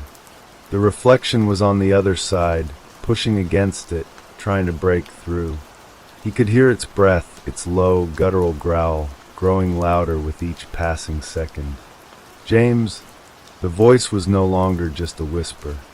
It was deep, resonating with an unnatural force, like the growl of an animal about to pounce. James clenched his jaw, pushing all thoughts of fear away. He couldn't let it control him. He wouldn't let it control him. With one swift motion, he threw the door open, his body already in motion as he rushed into the next room. The moment he crossed the threshold, the door slammed shut behind him, locking him into this new space. This room was even darker than the last. The air was thick with dust, and the scent of decay hung heavily in the stagnant atmosphere. There were no lights here, only the faintest glow that seemed to come from nowhere, casting twisted shadows that seemed to move on their own. As his eyes adjusted to the gloom, he saw someone, standing in the center of the room. It was a figure, tall and imposing, its features obscured by the darkness. The figure was motionless, as though it were waiting for him. James felt a chill creep down his spine. This was it. This was where he would face the reflection. He could feel it in his bones, the weight of what was about to happen. The figure stepped forward, and as it did, the shadows seemed to deepen, swallowing the light. The closer it came, the more familiar it became. The face, hidden in the dark, was one he knew all too well. It was his own. "You still think you can escape me?" the reflection whispered, its voice dripping with venom. "You can run, James, but I will always find you. You can break every mirror in the world, but I am part of you. You can't break yourself." James's heart pounded in his chest as he gripped the shard of glass even tighter. This was the moment. This was where it would all end, one way or another. The figure took another step, and James did the only thing he could think to do. He lunged forward, the glass shard raised high. James's body surged with adrenaline as he lunged toward the figure, the shard of glass clenched tightly in his fist. Time seemed to slow as his feet pounded the floor, his muscles screaming for release. His mind raced, thoughts colliding into each other in a desperate attempt to make sense of what was happening. The reflection's mocking voice still echoed in his ears, but there was no turning back now. The figure, his reflection, didn't move. It stood motionless in the shadows, its dark, hollow eyes staring directly into his. There was no fear in those eyes, only an eerie sense of knowing. The reflection wasn't trying to flee or fight back. It was waiting. James reached out, his arms shaking with the effort. The glass shard gleamed in the dim light as he brought it down toward the figure's chest, aiming for the heart. This was it. This was how he would end it. But as the shard made contact, it passed through the figure as though it were made of smoke. There was no resistance, no satisfying sensation of striking something solid. The glass slipped through the air with a soft, hollow sound, like it had cut through nothing at all. James's eyes widened in disbelief. He stumbled forward, the shard slipping from his grasp as he fell to the ground. Panic surged in him. What had just happened? The reflection, his reflection, wasn't real. It was a mere illusion. It was never going to let him win. He scrambled to his feet, his breath ragged, his mind spinning with confusion. The figure stood perfectly still, its presence oppressive, suffocating. It was as though it were waiting for him to come to the realization, waiting for him to understand that no matter how hard he fought, he could never escape. "Why?" James croaked, his voice hoarse from the tension in his throat. "Why are you doing this?" The reflection didn't answer. Instead, it stepped closer, its footfalls soft but deliberate. With each step, the shadows around it seemed to grow thicker, darker, until the room was nearly pitch black. James felt a deep, primal fear clawing at his chest, tightening around his lungs. "You are me, James," the reflection said, its voice barely a whisper. "You always have been. All of this, the mirrors, the shadow, the fear, it's a part of you. You've been running from yourself your whole life." James recoiled as if struck. The words hit him harder than any blow he had ever taken. The reflection was right. He had spent so much time hiding, running from the darkness within him, from the parts of himself he couldn't face. He had tried to outrun his past, to bury the guilt and shame he carried, but it had always been there, lurking just beneath the surface, waiting for the right moment to break free. The figure's expression twisted into a twisted grin, its eyes gleaming with the same mixture of sadness and malice that James had seen in his own eyes every time he dared to look into the mirror. "Do you really think you can escape your own nature?" the reflection hissed. "You can't hide from me. You never could. You've been running all your life, but you can never outrun yourself." James staggered backward, the weight of the reflection's words pressing down on him like a physical force. The room seemed to close in around him, the walls shifting, bending, warping, just like the mirrors had. His mind reeled as the reflection's voice reverberated through his skull, each word a needle of doubt, driving deeper and deeper into his consciousness. "No," James whispered, shaking his head violently. "No, I can escape. I can beat you. I can." "Can you?" the reflection interrupted, its voice low and menacing. "Every time you look into the mirror, you see me. Every time you look into your own eyes, you see the darkness inside. It's always there, James. It will never go away. Not as long as you're alive." James's mind raced, spinning faster and faster until he could no longer tell what was real and what was a twisted reflection of his own fears. The words, the voice, the presence of the figure, all of it felt like a dream, a nightmare that he couldn't escape from. He could feel the walls of the room pressing in on him, closing off all escape routes. The reflection was right. There was nowhere to run. But then, amidst the suffocating darkness, a glimmer of clarity sparked in his mind. He remembered the shard. He remembered how it had felt in his hand, the cold, sharp edges, the way it had cut through the mirror's surface. He had thought it would be the key to defeating the reflection, but now he understood. The mirror wasn't the enemy. It was the reflection itself. It was him. The shard was more than a weapon. It was a mirror in its own right, a way to see himself for who he truly was. And if he could face the reflection, confront the darkness inside himself, maybe, just maybe, he could break free. James took a deep breath, steadying his shaking hands. His heart still raced, his fear still gnawing at him. But now there was something else, a sliver of resolve. He wasn't going to run anymore. He wasn't going to hide. The figure watched him silently, its eyes dark and knowing. It was waiting for him to make his choice. "I'm not afraid of you anymore," James said, his voice shaky but growing stronger with each word. "I won't let you control me. You're just a part of me, and I won't let you win." The reflection's grin deepened, its eyes narrowing into slits of blackness. "You think you can defeat me, James? You think you can escape the truth? You are me. You always have been. There is no escaping yourself." But James was no longer listening. He wasn't running. He wasn't hiding. He lifted his hand, the shard of glass gleaming in the faint light, and with all the strength he had left, he turned it toward his own chest. James's hand trembled as he raised the shard higher, its jagged edges catching the faint light and reflecting a distorted version of the room around him. The cold glass pressed against his skin, and for a moment he hesitated. His breath hitched in his chest, the fear returning with a vengeance. The reflection's voice still echoed in his mind, a haunting reminder of his deepest fears. "You can't escape me, James," it whispered, its tone dripping with mockery. "You can't kill me. You can't destroy me. Because I am you."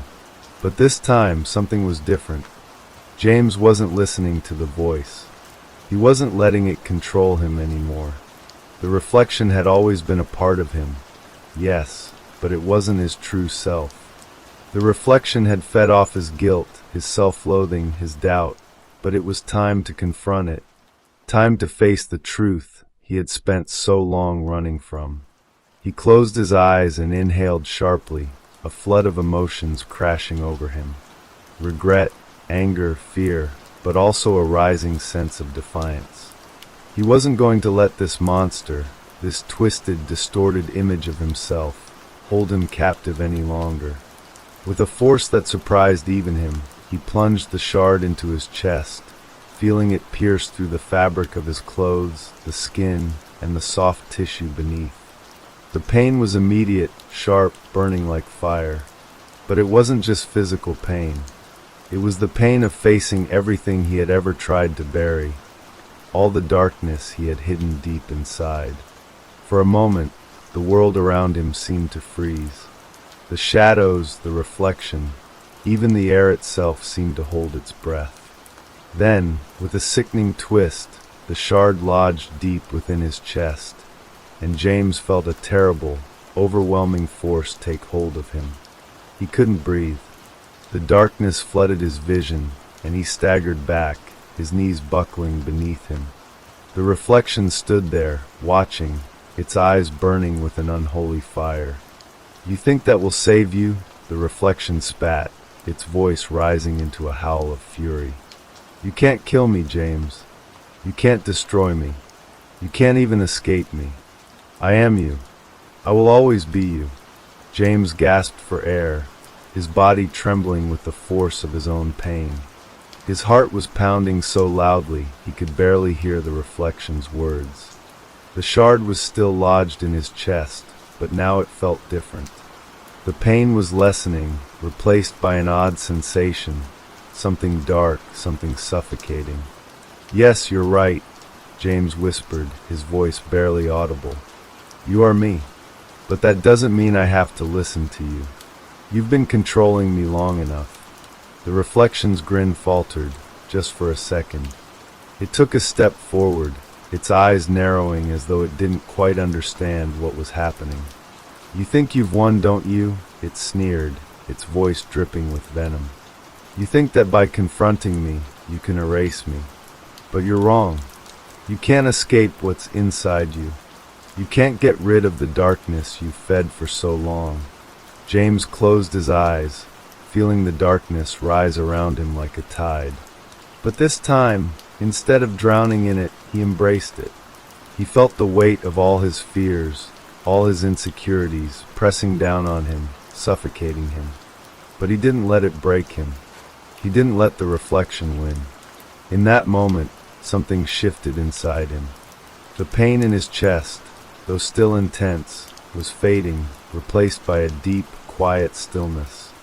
He felt the shard inside him, but it no longer felt like it was tearing him apart. It felt like a part of him, a tool, a way to confront what he had buried. He opened his eyes and looked at the reflection.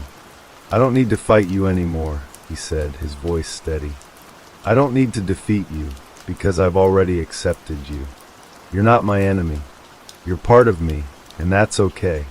I don't need to be afraid of you anymore." The reflection's expression twisted in disbelief, its eyes widening with rage. It took another step forward, its presence growing more oppressive, its form warping in the shadows. "No," It hissed, its voice low and guttural. "You can't accept me. You can't accept yourself. You can't." James took a step forward, standing tall despite the lingering pain in his chest. His heart still raced, his breath still shallow, but his resolve was unwavering. The darkness had been inside him all along, and by accepting it, he had taken away the reflection's power over him. He was no longer a slave to it. He had freed himself. "You're wrong," James said firmly.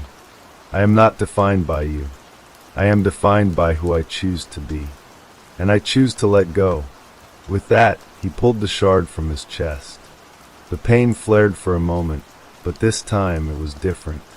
It wasn't a pain of destruction, it was a pain of release. He felt it deep within his bones, the weight lifting off him, the suffocating grip of the reflection loosening. The figure in front of him shrieked, its form dissolving into nothingness, fading away like mist in the wind. It reached out, its hand grasping at the air, but it was too late. The reflection was gone, vanished. James stood in the darkness, alone for the first time in what felt like forever. The pain was gone, replaced by a strange sense of peace. He could breathe again. The weight of his fears, his regrets, had been lifted. But even as he stood there, feeling the last remnants of the reflection vanish, he couldn't shake the feeling that something had changed within him. The room was still dark, the shadows still twisted, but it no longer felt suffocating. It felt freeing. And yet, in the silence that followed, a single thought echoed in his mind. He had confronted the reflection. He had faced his fears. But was he truly free? James stood motionless in the now quiet room, his chest heaving with every shallow breath he took. The lingering sensation of the reflection's presence faded, and yet a deep unease settled into the pit of his stomach. He had done it. He had faced the reflection, the monstrous version of himself that had tormented him for so long. But even though it was gone, the silence around him felt suffocating. The stillness wasn't comforting, it was unsettling. The shadows that filled the room seemed to stretch farther than they should, curling around the edges of the walls like fingers, reaching for him, pulling at him. James clenched his fists, his mind racing. What was happening? Was it over? He glanced down at the shard of glass in his hand, still glinting in the dim light, its edges slick with his blood. His hand shook as he held it. For a moment, he thought about dropping it, but then a strange instinct stopped him. The shard, the reflection, had been a part of him, a part that he couldn't rid himself of. It wasn't just an enemy to fight, it was a mirror to his own soul, showing him the darkest corners of his mind. It was still a part of him, and that terrified him. Taking a deep breath, James forced himself to look around the room again, trying to focus. There had to be a way out. There had to be something that could prove this was over. But the longer he stood there, the more it felt like the room itself was changing, warping into something darker, something more oppressive. The shadows seemed to pulse and twist, as if they had a life of their own. James could hear his own breathing in the silence, loud in his ears. Then suddenly a soft creak sounded from behind him, faint but unmistakable. He spun around, his pulse quickening, every muscle in his body tensing. The door. It had opened. It was just a crack, but it was enough. James didn't even think before he took a step toward it, his legs moving of their own accord. His body was on autopilot, his mind too numb to fully comprehend what was happening. But the urge to get out, to escape, overpowered everything else. He reached the door and flung it open, the wood protesting with a low, groaning sound. Beyond it, a long corridor stretched out into the unknown, the dim light from behind him casting only faint shadows on the walls. The hallway was narrow, claustrophobic. The walls seemed to lean in on him, and the air was thick with the smell of decay. James hesitated, his heart pounding in his chest. He had been in enough strange places in his life to recognize that nothing felt right here. The air was too heavy, the silence too oppressive. But the thought of turning back, of staying in that room with the shattered mirrors and the looming shadows, was unbearable. He stepped into the hallway. The door slammed shut behind him, the sound echoing like a final judgment. James's breath caught in his throat. It was too late now. He had no choice but to move forward. He took slow, deliberate steps down the corridor, his eyes scanning the darkness, searching for anything that could tell him what to do next. The hallway stretched on endlessly, the walls growing narrower and the air heavier with each passing step. His heart raced faster with each footfall, the sense of dread tightening around him. Then, at the end of the hallway, he saw it. A door he hadn't noticed before. It was old, weathered, and covered in dark stains that seemed to shift and swirl like shadows of their own. It stood out from the rest of the hallway like an anomaly, a beacon of something dark and dangerous. The doorknob gleamed in the faint light, calling to him. James approached the door, his mind racing with 1,000 questions. What was behind it? Why hadn't he noticed it before? Was this where the reflection had come from? Was it even real? Or was this some new trick of his mind? He reached out for the doorknob, his hand trembling, and with one deep breath he turned it. The door creaked open. Beyond it, there was nothing, just an endless void. The air around him grew colder, and the shadows stretched forward like tendrils, wrapping around him, pulling him closer to the darkness beyond the door. James stepped forward without thinking, his body moving on its own as if drawn by some unseen force. The moment he crossed the threshold, the door slammed shut behind him, trapping him in the void. He looked around, trying to make sense of the swirling emptiness. It was like nothing he had ever experienced before. There was no floor, no walls, just an abyss that stretched infinitely in every direction. A void of pure darkness, like the very fabric of reality had unraveled. And then he heard it, the soft, familiar whisper. James. The voice was no longer just a whisper. It was a presence, a force that seemed to come from everywhere at once. It was the reflection's voice, but it was different now. There was no malice, no anger. It was calm, almost soothing, almost comforting. "You can't escape me, James," the voice said. "You never could." James's heart sank. He spun around, searching for the source of the voice, but there was nothing, only the endless void that seemed to close in around him. "No," James whispered, his voice trembling. "I am done. I've faced you. I've accepted you." "You think you can accept me?" the voice asked, a cold, mocking laugh following the question. "You can't just accept darkness, James. You can't escape it. Not by pretending it's gone. Not by hiding from it." The darkness around him seemed to shift, to grow heavier, and James felt a terrible pressure pushing in on him. It was suffocating, like the walls were closing in, like the very void was consuming him. And then he realized this wasn't just a nightmare. This wasn't some trick of the mind. This was real.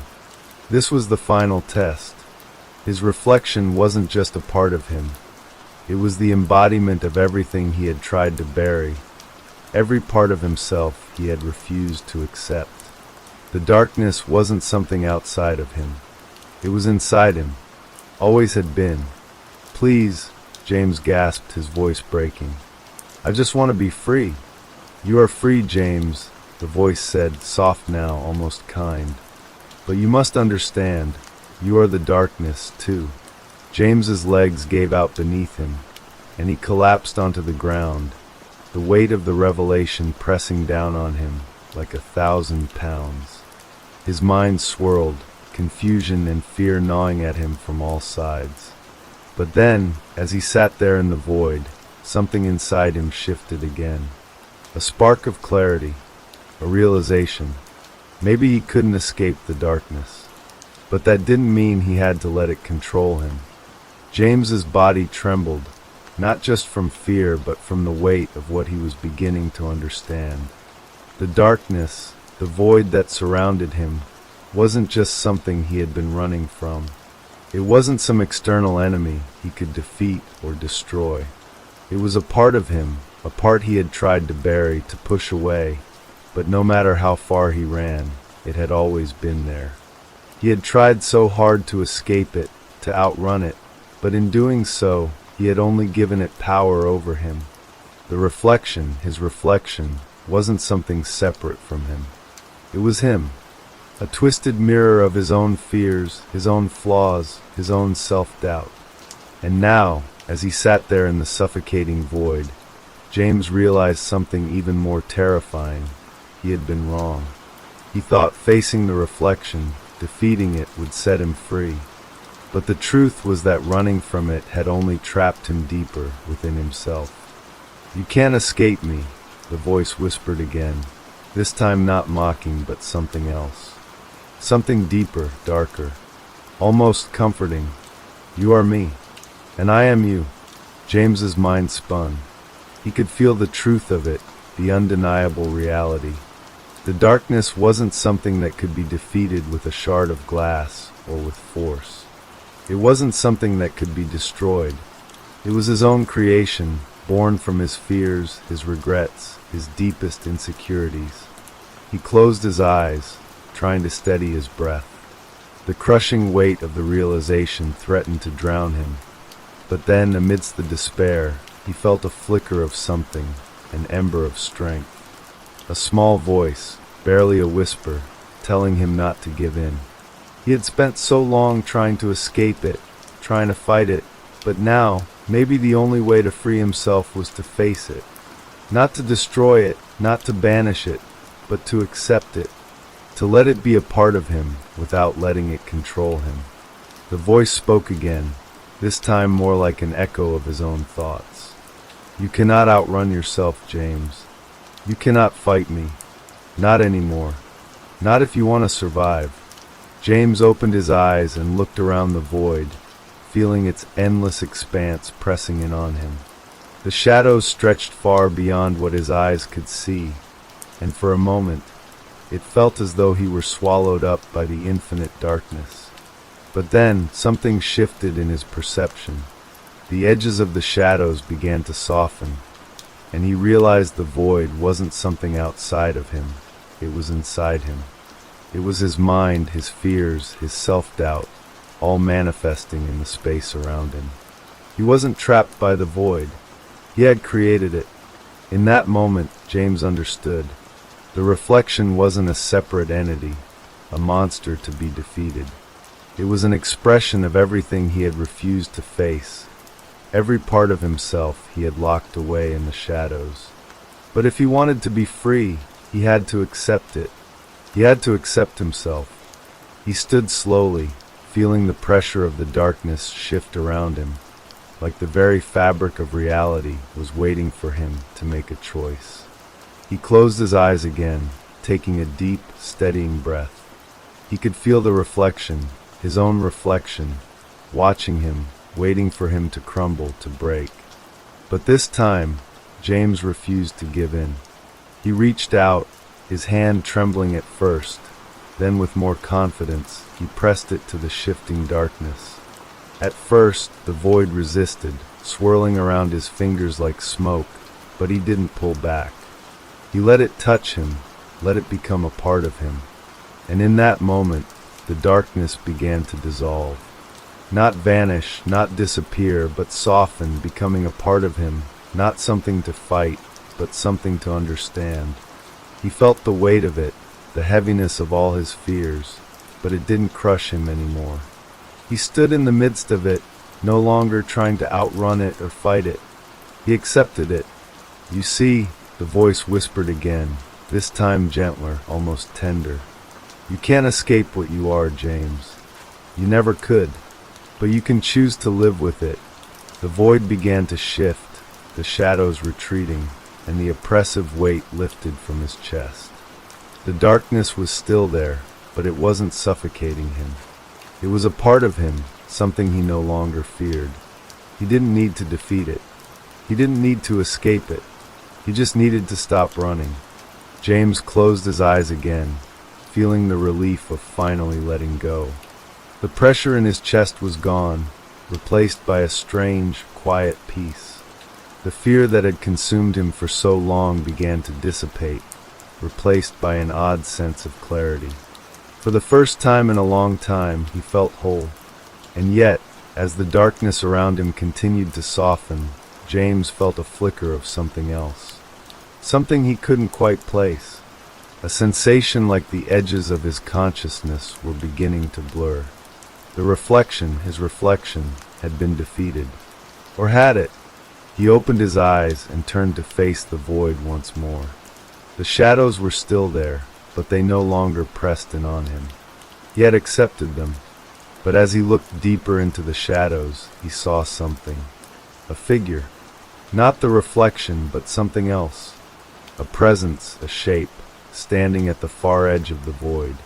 It was him. But it wasn't. James's heart skipped a beat. It was a twisted version of himself, but something was different this time. This figure didn't look like the reflection he had fought before. It was darker, more sinister. The reflection was gone. But this new figure, this new presence, wasn't. James didn't know whether to run or face it. But he knew one thing, his journey wasn't over. The darkness had never truly left him, it was inside him. And if he was going to be free, he would have to confront everything.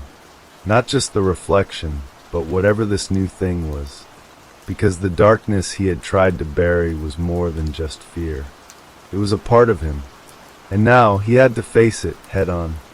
James stood frozen, his breath catching in his throat.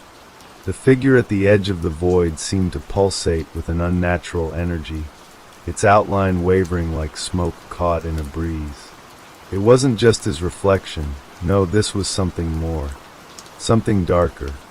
The shadows around it seemed to bend and twist, almost alive, feeding off the presence of the figure. His heart pounded in his chest, but this time it wasn't from fear alone. There was something else in the air, something thick and heavy, like the very atmosphere around him had shifted. The walls of the void, once distant and empty, now felt like they were closing in, pressing in from all sides. It was as if the world itself was holding its breath, waiting for him to make a move.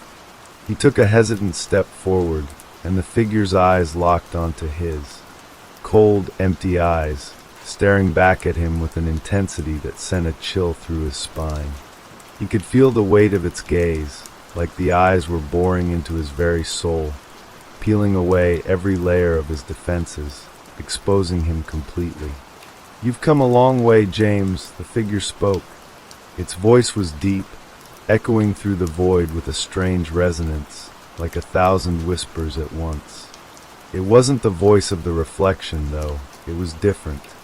More guttural, more distorted, as though it had been twisted by something far darker than what James had already faced. James clenched his fists, the air around him thick with an unsettling energy. "What are you?" His voice trembled despite his best effort to steady it. The figure smiled, a twisted, malicious grin that stretched too wide, too unnaturally. "I am what you have tried so desperately to escape. I am the part of you that you refuse to acknowledge."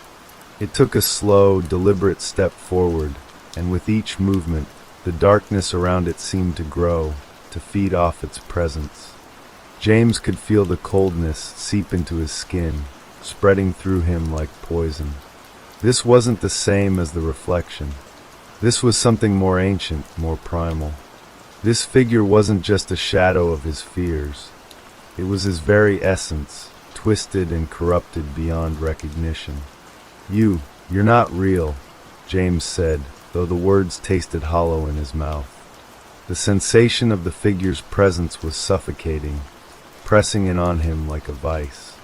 The figure's grin only widened, its eyes gleaming with something dark and knowing.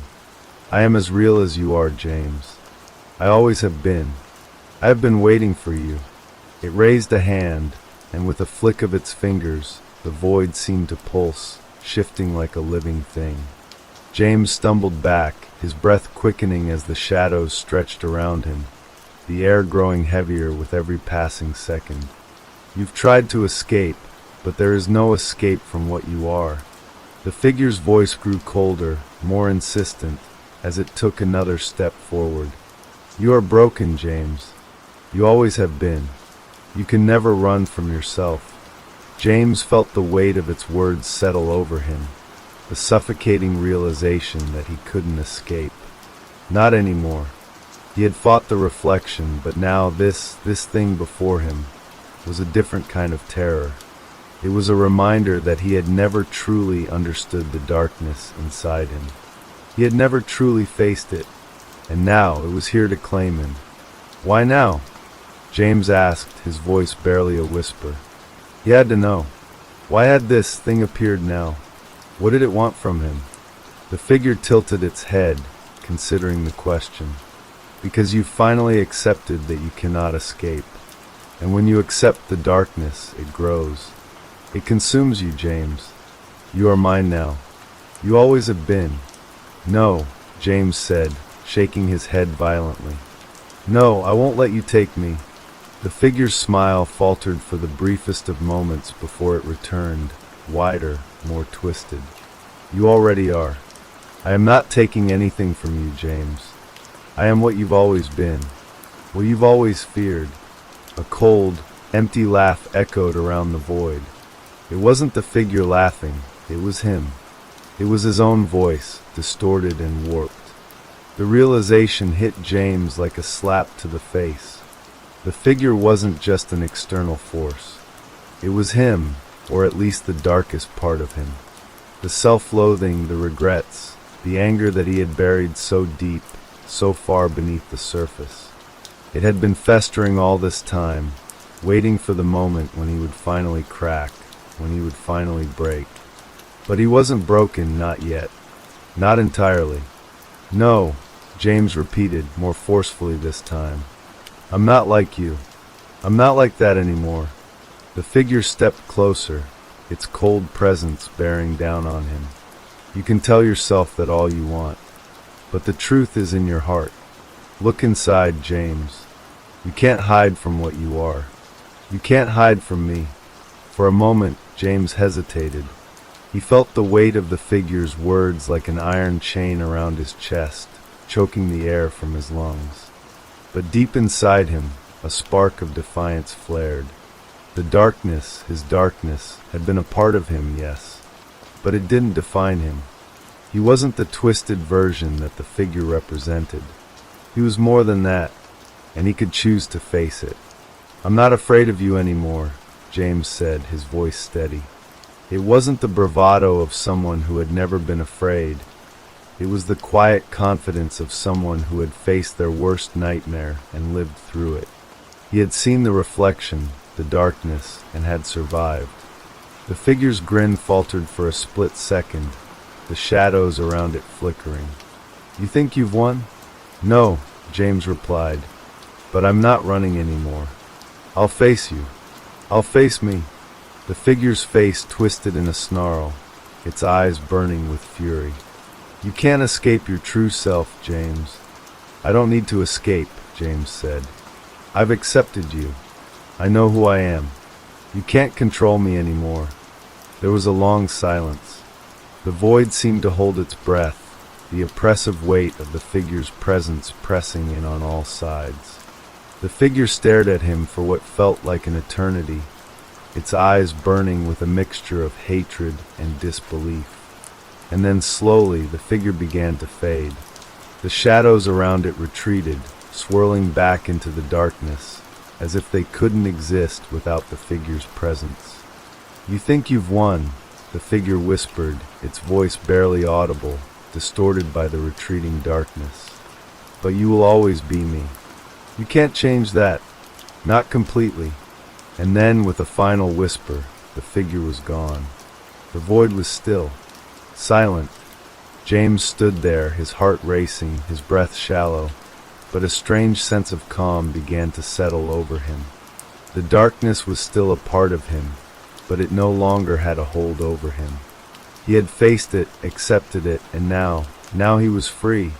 For the first time in what felt like forever, James took a deep, steadying breath. The void was gone. The shadows that had once consumed him were no longer there. But he knew that the darkness would always be a part of him. And that was okay, because he had learned to face it, to live with it. He wasn't defined by it, and he would never run again. James stood alone in the silence, surrounded by the remnants of the void. His heart, though still racing, began to steady as he realized the truth. He was no longer afraid.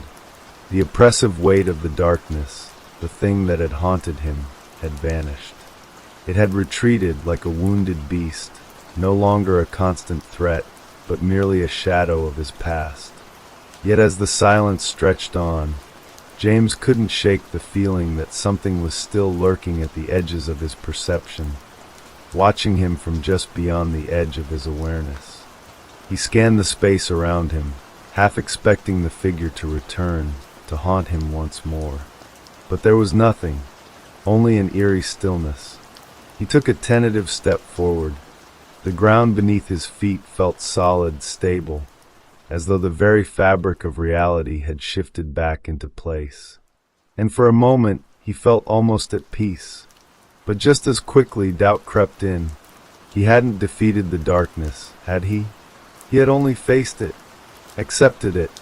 The truth hung in the air like an unspoken word. The darkness was within him, a part of his own mind, his own soul. And though he had made peace with it, for now, there was no telling when it would rear its ugly head again. No telling when it would return, more powerful than ever. But for the first time, James knew that he could face it. He took another step forward, determined to leave the void behind. He had been running for so long, hiding from himself, from the shadows that lurked in the recesses of his mind. But now he was free. At least, that's what he kept telling himself. As he moved, the air around him began to change. The oppressive atmosphere, the suffocating presence that had once filled the void, seemed to dissipate, replaced by something else, something familiar, something real. He found himself standing in a room, though he couldn't quite recall how he had gotten there. It was dimly lit, the shadows of the room stretching long across the walls. The air smelled faintly of dust, of time standing still. The walls were bare, save for one thing, a mirror. A large, ornate mirror, framed in dark wood, its surface smooth and untouched. James felt an icy chill crawl up his spine as he stared at the reflection staring back at him. For a moment, he thought it was the same reflection from before. The twisted, sinister version of himself that had tormented him in the void. But as he looked closer, he realized it wasn't the same. This reflection was clearer, sharper, more real. His heart began to race again, the panic rising in his chest.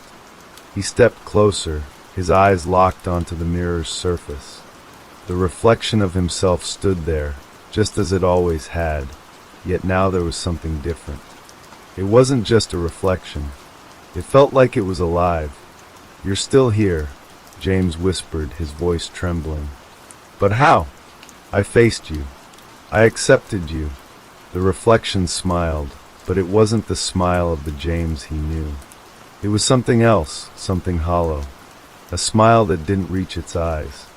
The eyes that stared back at him were empty, cold, and full of an unsettling malice. "I never left, James," the reflection said, its voice low, like a distant growl.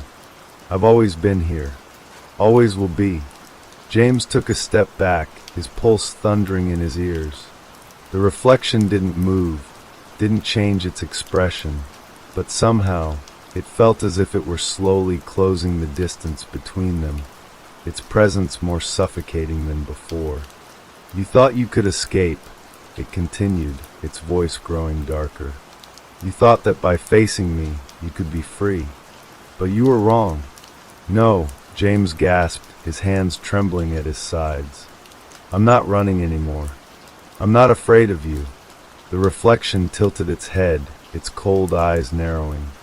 "That's where you're wrong. You're always afraid. You can't escape me, James. You can't escape what you are." James took another step back, his mind racing. He had accepted the darkness, yes. He had faced it. But now he realized that there was more to it than that. The darkness wasn't just a fear to be faced. It wasn't just a shadow to be cast aside. It was him. All of it. Every part of him that he had locked away. Every fear, every insecurity, every regret. All of it had come to life in the form of that reflection. And it was growing stronger. The reflection's smile widened, as if it could read his thoughts. "You think you're free? You think that by accepting me you've won? No, James. You can never be free of yourself.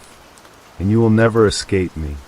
James turned away from the mirror, his heart pounding. He had thought he was free, but now he realized that the battle wasn't over. The reflection, the darkness, had only just begun. But something inside him stirred, a flicker of defiance rising within him once again. He had faced it once, and he could do it again. He wasn't going to let this twisted version of himself control him. Not again.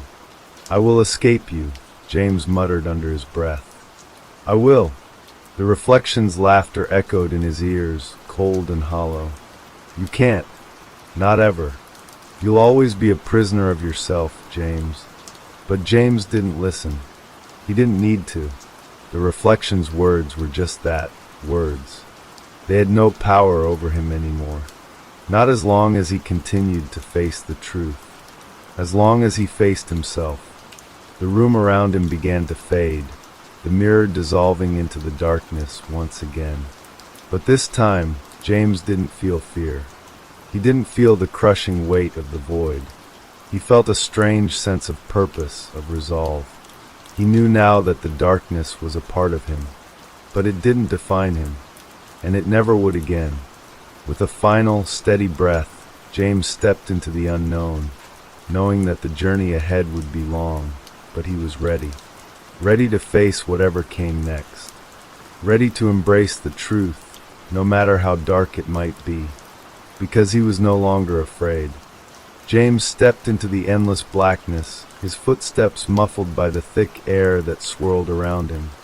He couldn't see anything but darkness.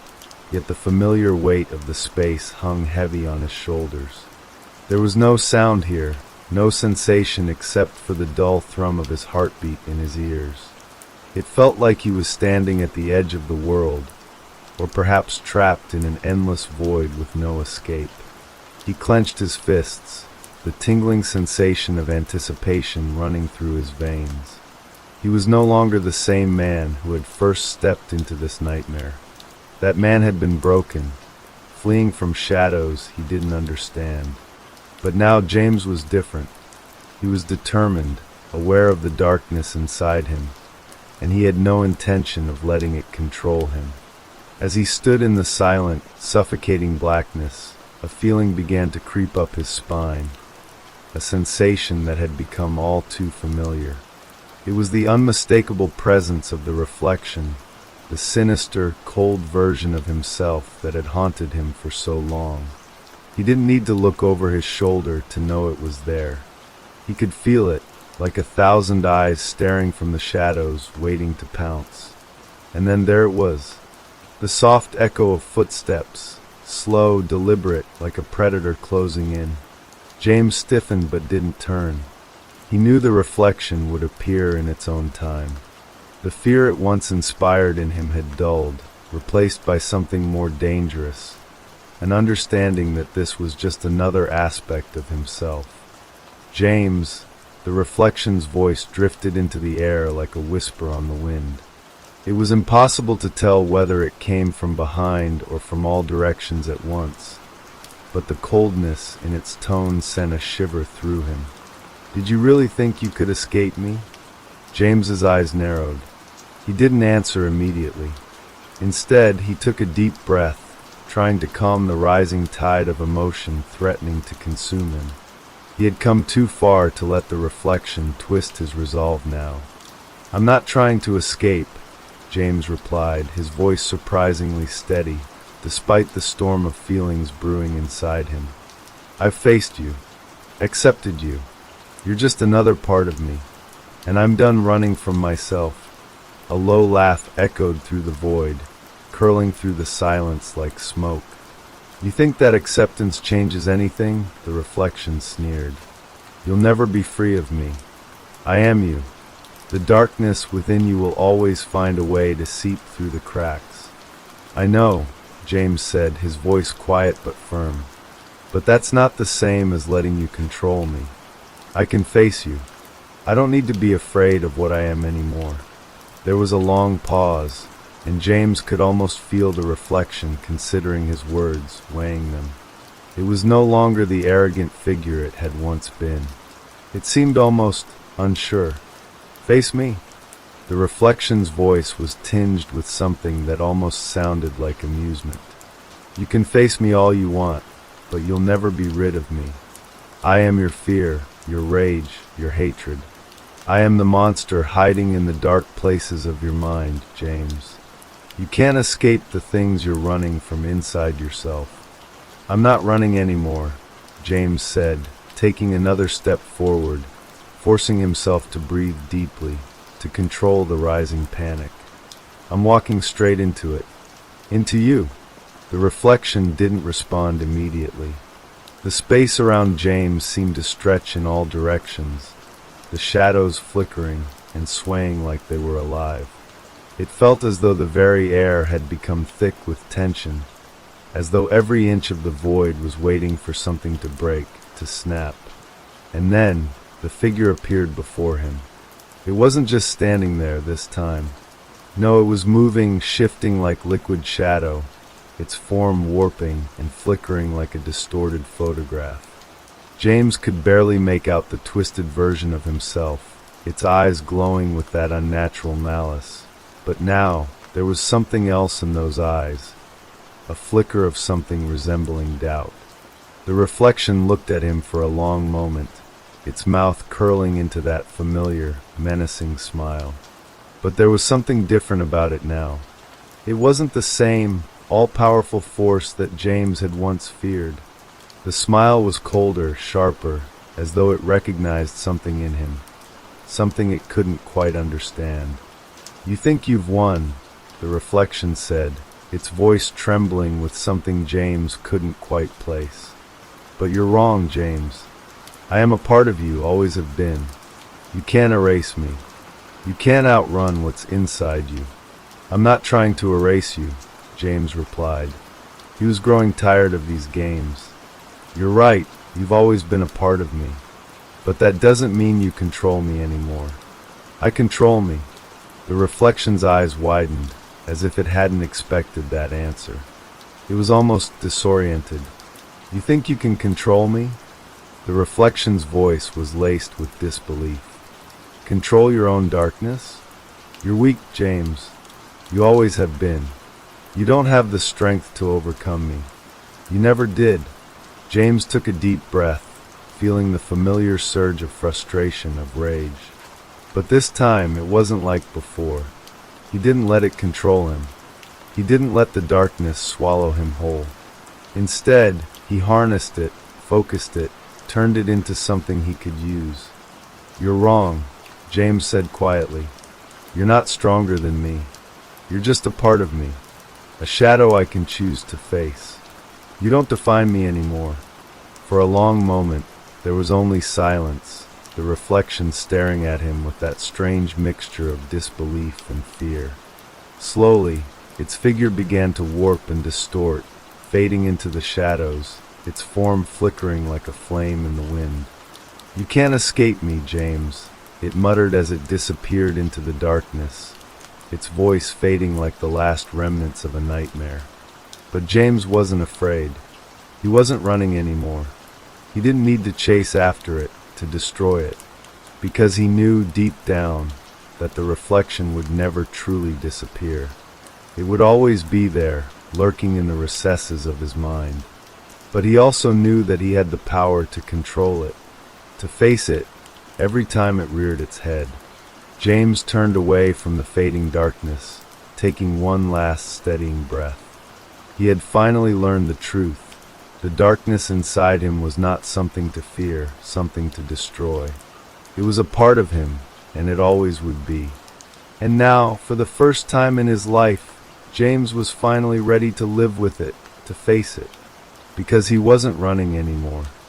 James stood in the void for a long while, the remnants of the reflection's presence lingering in the air like the faintest trace of a dream.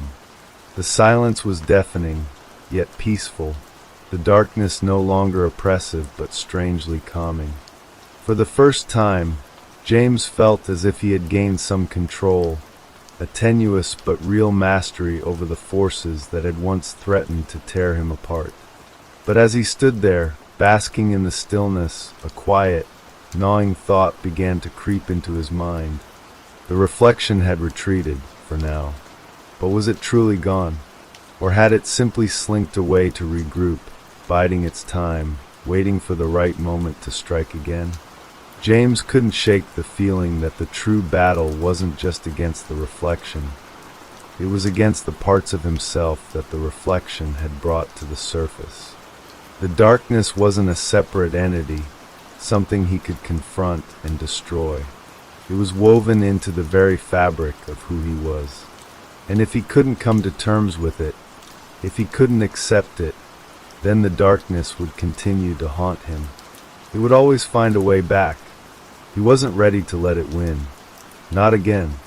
James took a deep breath and forced himself to move, putting one foot in front of the other. He had no destination, no clear path to follow. The void stretched endlessly in all directions, offering no answers, only silence. But he couldn't stand still forever. He moved forward into the darkness, unsure of what awaited him, but certain that the only way to move forward was to confront the very things that scared him most. His fears, his anger, his doubts, they had all manifested as that twisted version of himself. But he wasn't just a prisoner to his emotions, to his past. He was more than that. He had to believe that. The path ahead was unclear, but James knew that he would never find peace until he learned to embrace everything that he was, good and bad. Only then would the darkness lose its power over him. As he walked, the silence began to shift. It was subtle at first, an imperceptible change in the air, a soft flicker of sound, like the distant echo of something moving in the dark. Then it grew louder, more distinct. Footsteps. They weren't his own. James froze, his heart pounding in his chest. The footsteps were familiar.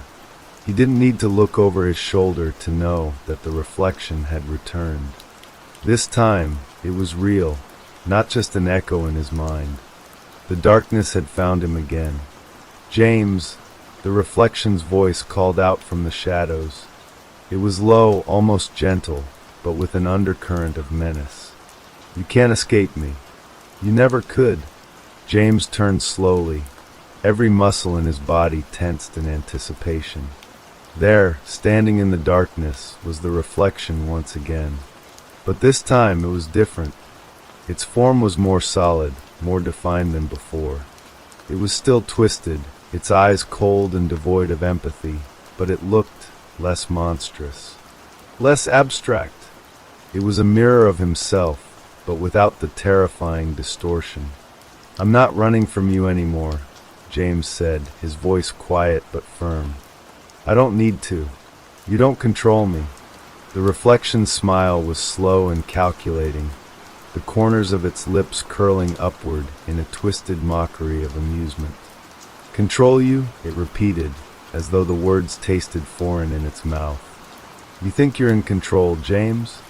You think you faced your darkness? You're fooling yourself." James stood his ground, refusing to let the reflection's words reach him. "I've accepted what I am, all of it, and that's what makes me strong. I don't need to escape anymore. You don't have power over me unless I let you." The reflection's expression faltered for just a moment. There was a flicker of something in its eyes, surprise, disbelief, but it quickly masked it with that same empty smile. "You think you've accepted me? You think that's enough?" it asked, its voice rising with a hint of something darker. "You can never accept what you are, James. You'll always be the same weak little man you've always been. The fear, the rage, the doubt, they'll always be a part of you. You can't change that." "I'm not trying to change it," James replied. "I'm learning to live with it, and that's what you don't understand. I can live with the darkness. I can live with you." The reflection's eyes narrowed. There was something dangerous in its gaze now, something almost frustrated. It stepped closer to James, its movements deliberate, slow, like a predator sizing up its prey. "You think you've won," it hissed. "You think you can just accept me, embrace me, and everything will be fine? No, James. You'll never be free. I will always be here, in the back of your mind, waiting for you to slip, waiting for you to falter." James didn't move, didn't flinch. He stood tall, his fists clenched at his sides, but his heart steady. He had faced his fears and his darkness. He had done the unthinkable, and it had made him stronger. "I'm not trying to be free," James said, his voice quiet but resolute. "I'm just trying to live with what's inside me. And that's something you can't take away." For a long moment, the reflection stared at him, its expression unreadable. Then, without another word, it took a step back, its form flickering in the dark. "You can't win, James," it whispered, its voice fading like a distant echo. "Not forever." And with that, it was gone. James stood alone once more, the void pressing in around him, but he didn't feel the same fear, the same weight on his chest. The reflection might have left, but its words lingered in the air. He knew it wasn't over. The battle would continue, the darkness would always be there, but now he understood something crucial. He was in control. As he walked further into the void, the silence once again stretched out before him, vast and infinite.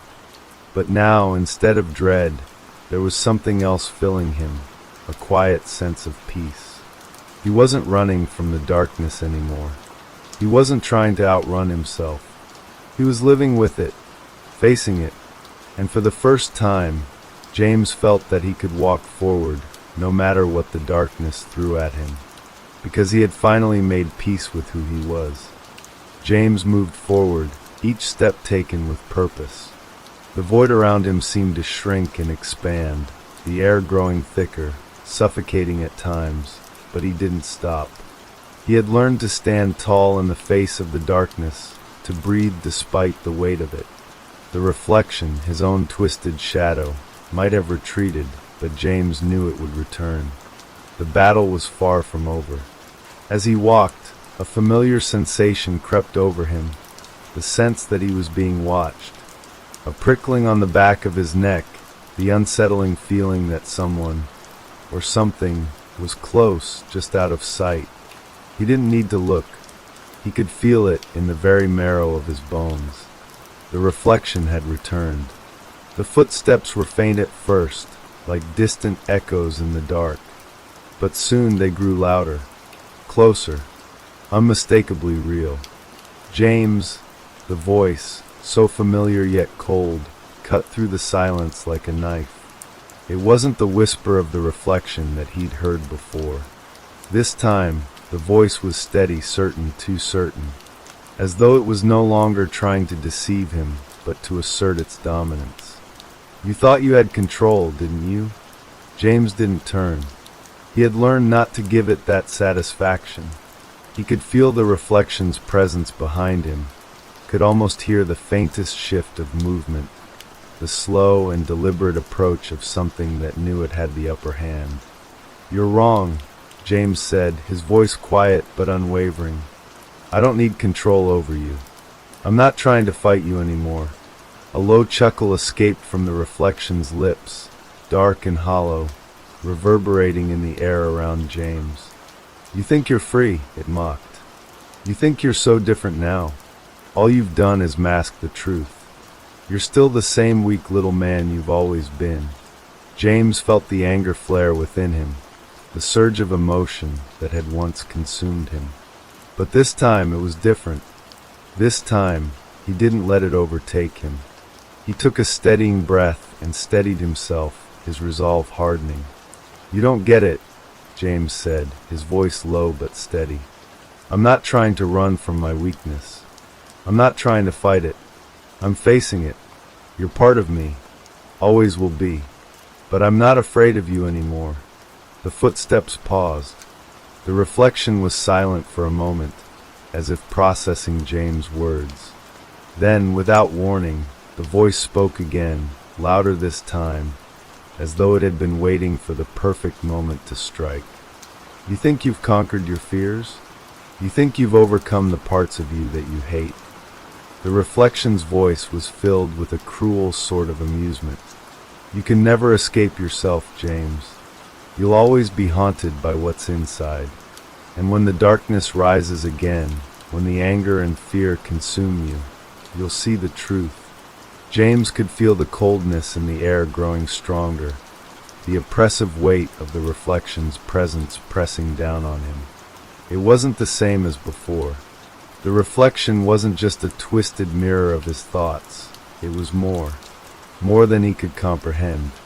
He could sense it, a growing darkness that swirled around them, thick and suffocating. "I'm not running from myself," James repeated, louder this time. He had to believe it. He was stronger now, wasn't he? "I've learned to live with it. All of it." The reflection laughed again, a hollow sound that echoed around them. "Live with it? You think you've accepted it? You haven't learned a damn thing. You're still just pretending to be something you're not."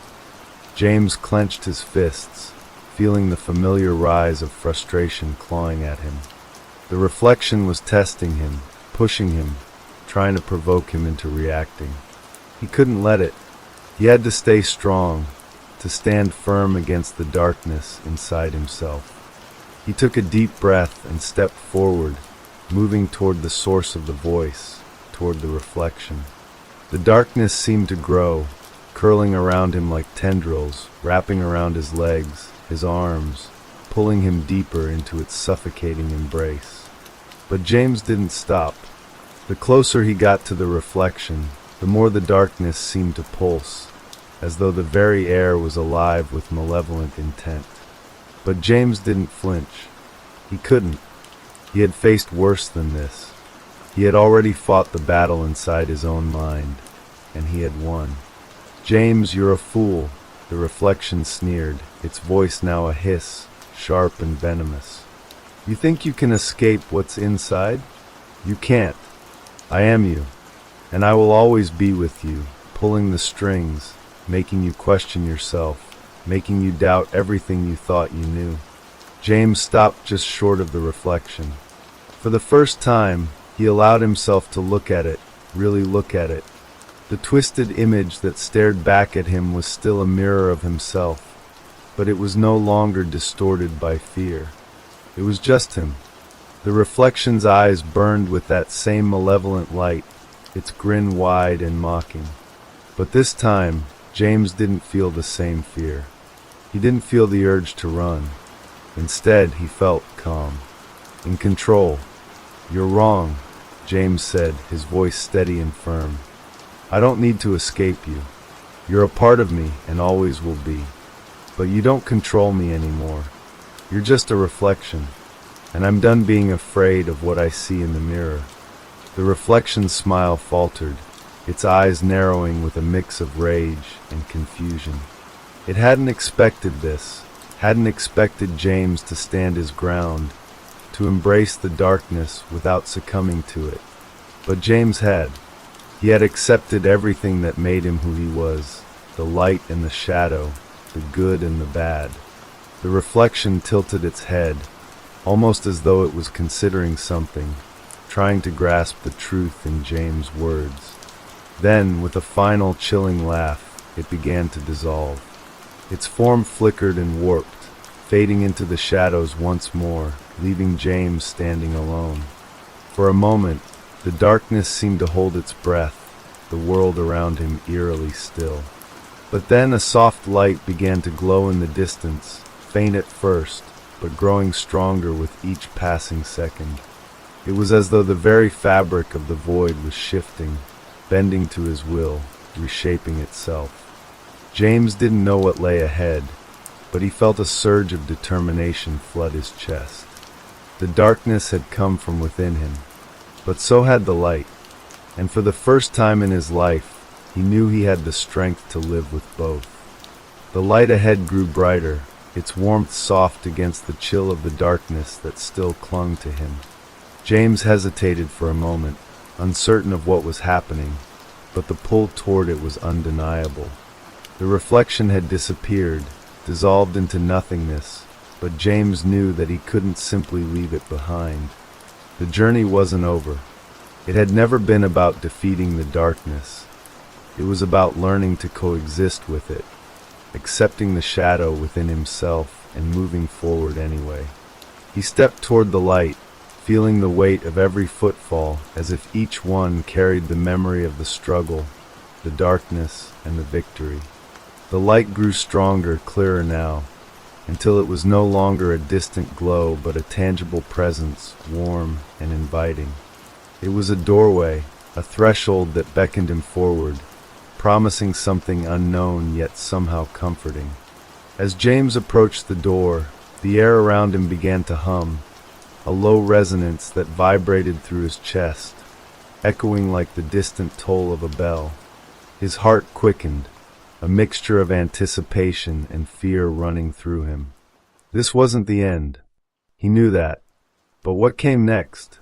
He paused just before reaching the door, glancing back into the abyss. The reflection was gone, but he could feel its presence lurking just beyond his perception, its whispers still faint in the corners of his mind. The battle wasn't over, not truly. But maybe it didn't have to be. Maybe he didn't need to fight it anymore. He reached for the door handle. Before he could grasp it, a voice broke the silence, a voice he hadn't heard in what felt like forever. James, he froze. It was his own voice, but there was something different about it. A distortion, a thin thread of something darker, something deeper. James, the voice repeated, this time closer, more insistent. He turned slowly, heart pounding in his chest. The void behind him had shifted. What had once been a vast and empty landscape was now filled with shapes, shadows that shifted like living things, swirling and curling in the periphery of his vision. And there it was, standing just out of the reach of the light, the reflection. But it wasn't the same as before. It was no longer the twisted, monstrous version of himself. It was him, or at least a version of him. The edges of its form seemed to blur, flickering like a faulty image on a screen. But there was no mistaking the eyes that held his gaze with a mix of emptiness and something else, something far more sinister. "Do you think this is over?" the reflection asked, its voice dripping with mockery. "You think you've won?" James swallowed, his throat dry. He wanted to step forward, to move toward the light and leave this behind, but something held him there. A part of him, the part he had spent so long running from, was still tied to this moment. He wasn't sure if he was ready to let go of the reflection, of that shadow that had been with him for so long. "No," James said quietly, forcing the words past his lips. "It's not over, but it's not like before. I've learned. I know now that I don't need to fight you. You're just part of me, and I'm not afraid anymore." The reflection stepped forward, its movements deliberate, its eyes never leaving his. "You think that's enough? You think accepting me will make me go away? I'll always be with you, James. Always." James didn't respond. He simply looked at the reflection, unblinking, and took a step back toward the light. His hand reached for the door handle once more, but before he could touch it, the reflection's voice stopped him again. "You can't run from me," it said, its tone sharp, almost pleading now. "I am you. You will always be haunted by what I represent." The darkness, the fear, the rage, it's all a part of you. You'll never be free of it. James didn't flinch. Instead, he turned his back on the reflection, his hand closing around the door handle. He didn't need to fight it. He didn't need to understand it. He just needed to move forward. "I'm not running," James said quietly, his voice steady. "I'm choosing to move forward." With that, he turned the handle and stepped through the door. The world around him shifted again. The darkness, the shadows, the weight, everything melted away like mist in the early morning sun. And as he crossed the threshold, he felt the pull of something greater than fear, something deeper than the reflection. The light enveloped him, surrounding him, lifting him higher and higher until the last remnants of the void faded into nothingness. And for the first time in his life, James felt free. But even as the darkness receded, he knew that it hadn't disappeared. It was always there waiting, and perhaps it was never meant to leave. James wasn't afraid of it anymore. He had learned that there was no escape from the darkness, but there was peace in the understanding that he didn't have to fight it. He didn't have to fear it. He could live with it, and as the light around him dimmed, he was no longer afraid to face what came next. The reflection may have haunted him for years, but now it was just a part of him, a shadow that could no longer control him. And he walked forward, knowing that the journey, though far from over, was his to make. As James moved through the threshold, the light around him softened into a gentle glow, like the first rays of dawn stretching over the horizon. It wasn't blinding, but it was warm, comforting in a way that made him feel safe, at ease. The air felt lighter here, as though the weight of everything, the reflection, the darkness, the fear, had been lifted. He could breathe deeply without the familiar constriction that had plagued him for so long. For the first time, he felt like he wasn't just existing. He was living. But the peace didn't last. It couldn't, could it? James glanced around, trying to make sense of where he was. The world beyond the door was unlike anything he had imagined. He stood in a vast, open space, the ground beneath his feet soft but firm, like grass or moss, stretching endlessly before him. There were no walls, no boundaries, only the horizon that seemed to stretch on forever. The air smelled fresh, tinged with the scent of earth and something faintly floral, as though he had stepped into a new world entirely. The light surrounding him shifted, bending in strange patterns, creating intricate shapes in the air, like a web of luminous threads that connected everything around him. Yet, for all the beauty of the place, James couldn't shake the nagging feeling that something wasn't right. The silence was overwhelming, but not in a peaceful way. It felt wrong, unnatural. It wasn't the calm of solitude. It was the stillness of something waiting. A noise broke the silence then. A soft, almost imperceptible rustling, like the sound of footsteps in the grass. James spun around, his heart racing. There was no one there. No figure, no form. Just the same vast emptiness. His breath caught in his throat. "Hello," he called out, his voice sounding small and insignificant in the vastness of the space. No response.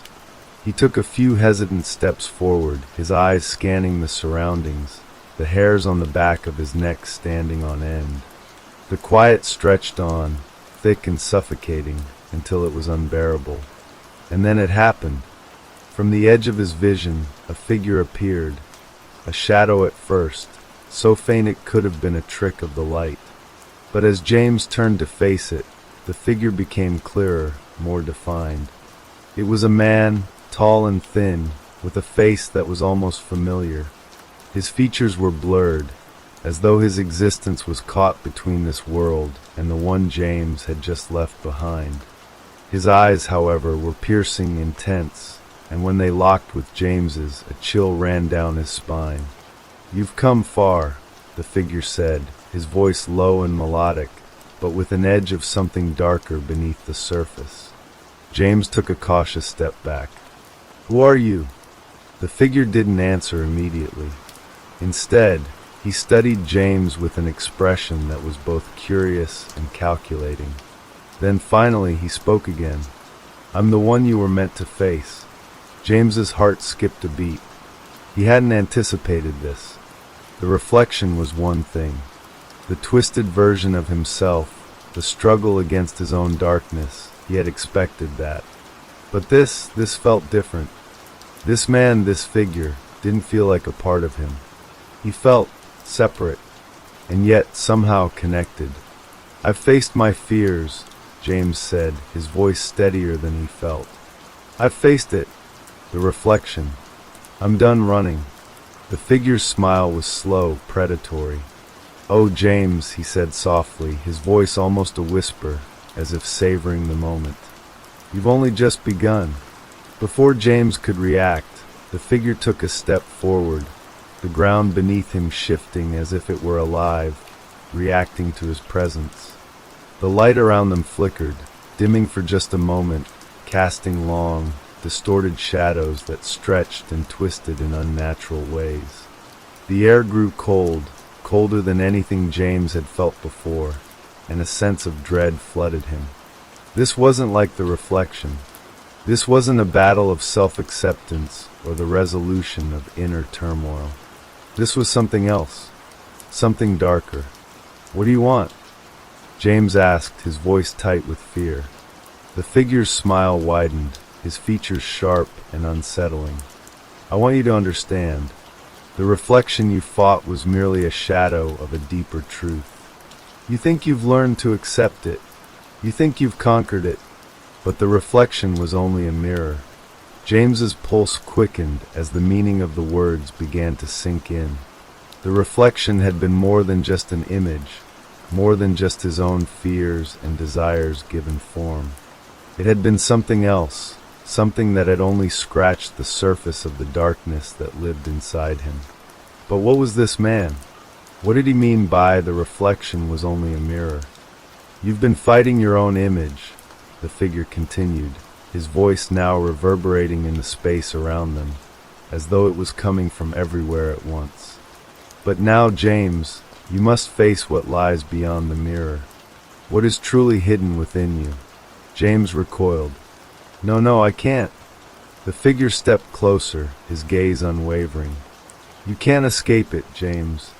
No matter how far you run, no matter how much you think you've conquered your demons, they're always there, in the shadows, in the corners of your mind, waiting. You can't banish what is part of you." The ground beneath James's feet seemed to shift, swirling like a vortex. He stumbled, his legs weak, as if the very earth was trying to pull him under. But he stood his ground, refusing to fall. "No," James said, his voice trembling but resolute. "I will move forward. I've faced it before. I will face it again. I won't let you control me." The figure's eyes glowed with a dark, unnatural light. "We shall see, James," he murmured, his smile growing wider. "We shall see." And with that, the world around James began to distort, the edges of reality warping, as though the very fabric of the universe was tearing at the seams. The space that had once felt like a vast, open expanse now felt like a prison. The walls, invisible yet oppressive, began to close in around him. But James didn't let the fear take hold. He wouldn't let it. He had come this far. He wasn't going to stop now. The walls of the strange world began to pulse, as though the very fabric of reality were alive, breathing, reacting to the presence of the figure. The air around James grew thick with tension, each breath he took feeling heavier than the last, as if the weight of his choices were closing in on him.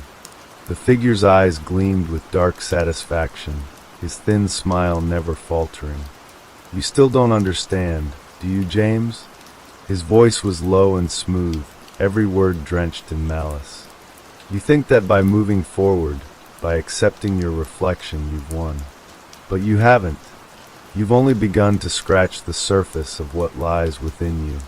James's pulse hammered in his ears. The ground beneath his feet shifted again.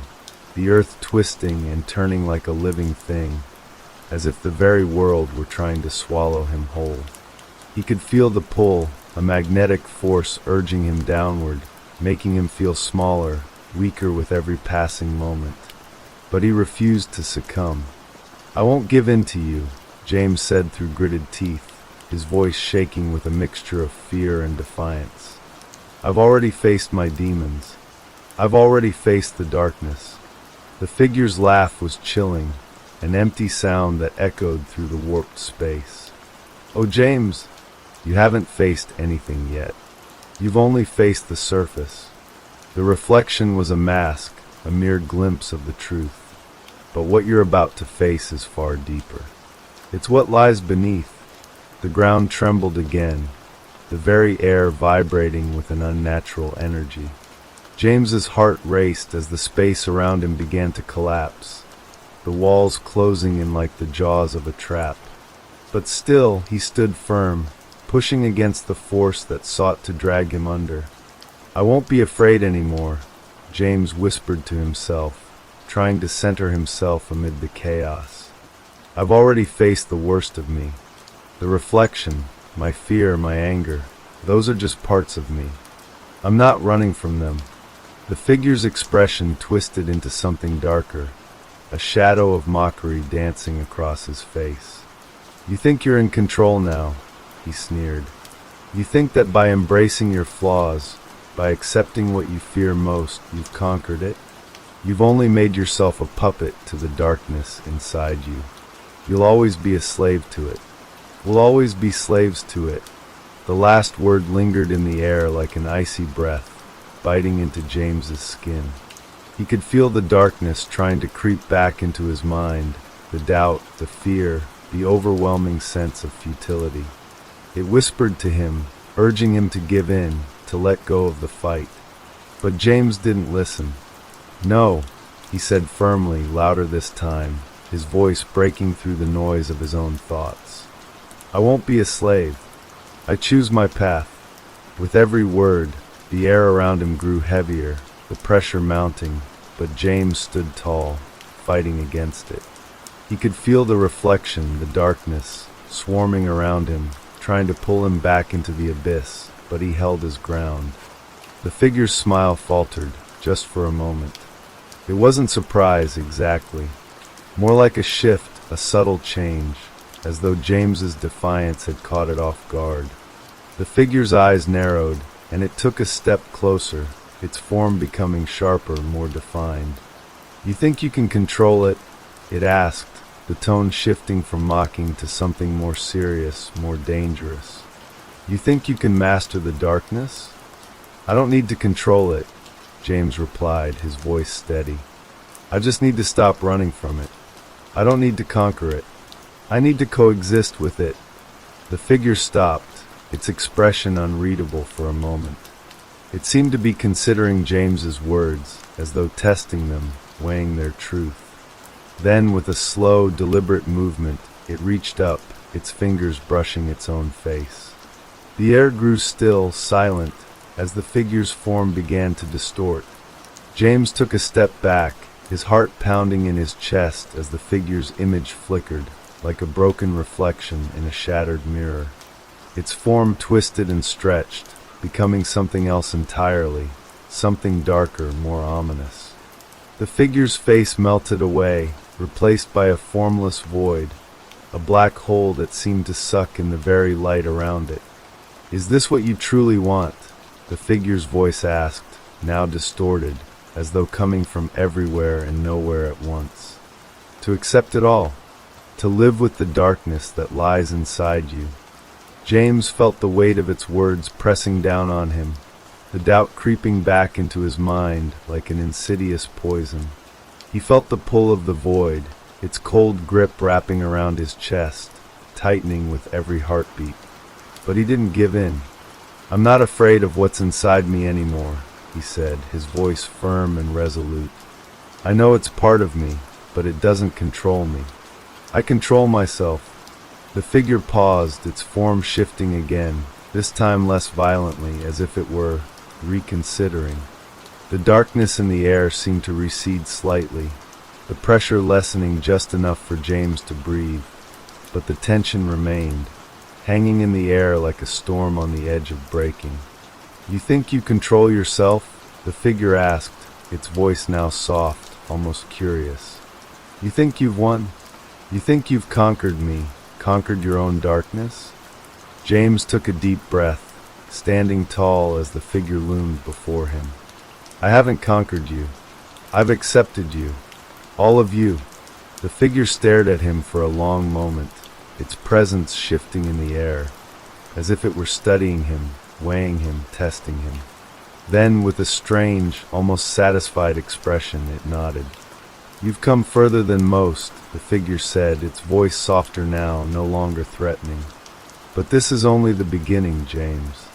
The battle isn't over. Not yet." And with that, the figure dissolved, its form dissipating into the shadows, leaving behind a lingering chill in the air. James stood there for a moment, breathless, as the last remnants of the figure's presence faded away. The ground beneath him was still shifting, but now it felt different. The pressure had eased. The air, once heavy with dread, now felt strangely lighter, as if the very fabric of the world were adjusting, realigning itself. James knew deep down that the journey wasn't over. The reflection had only been a part of the darkness inside him, and the figure, whatever it was, had only been a glimpse of something far more complex. The fight, the struggle, the journey of acceptance, of learning to live with the darkness, it was far from done. But for the first time, he didn't feel afraid. He felt ready. And with that, James took a step forward, his path stretching out before him, unknown, but not uncertain. He was ready to face whatever came next. James took a slow, deliberate step forward, his foot sinking slightly into the soft, moss-like ground. The air around him felt cooler now, the oppressive weight of uncertainty lifting ever so slightly. The darkness was still present, lingering in the corners of his mind, but there was no longer the fear that had once clung to him like a shadow.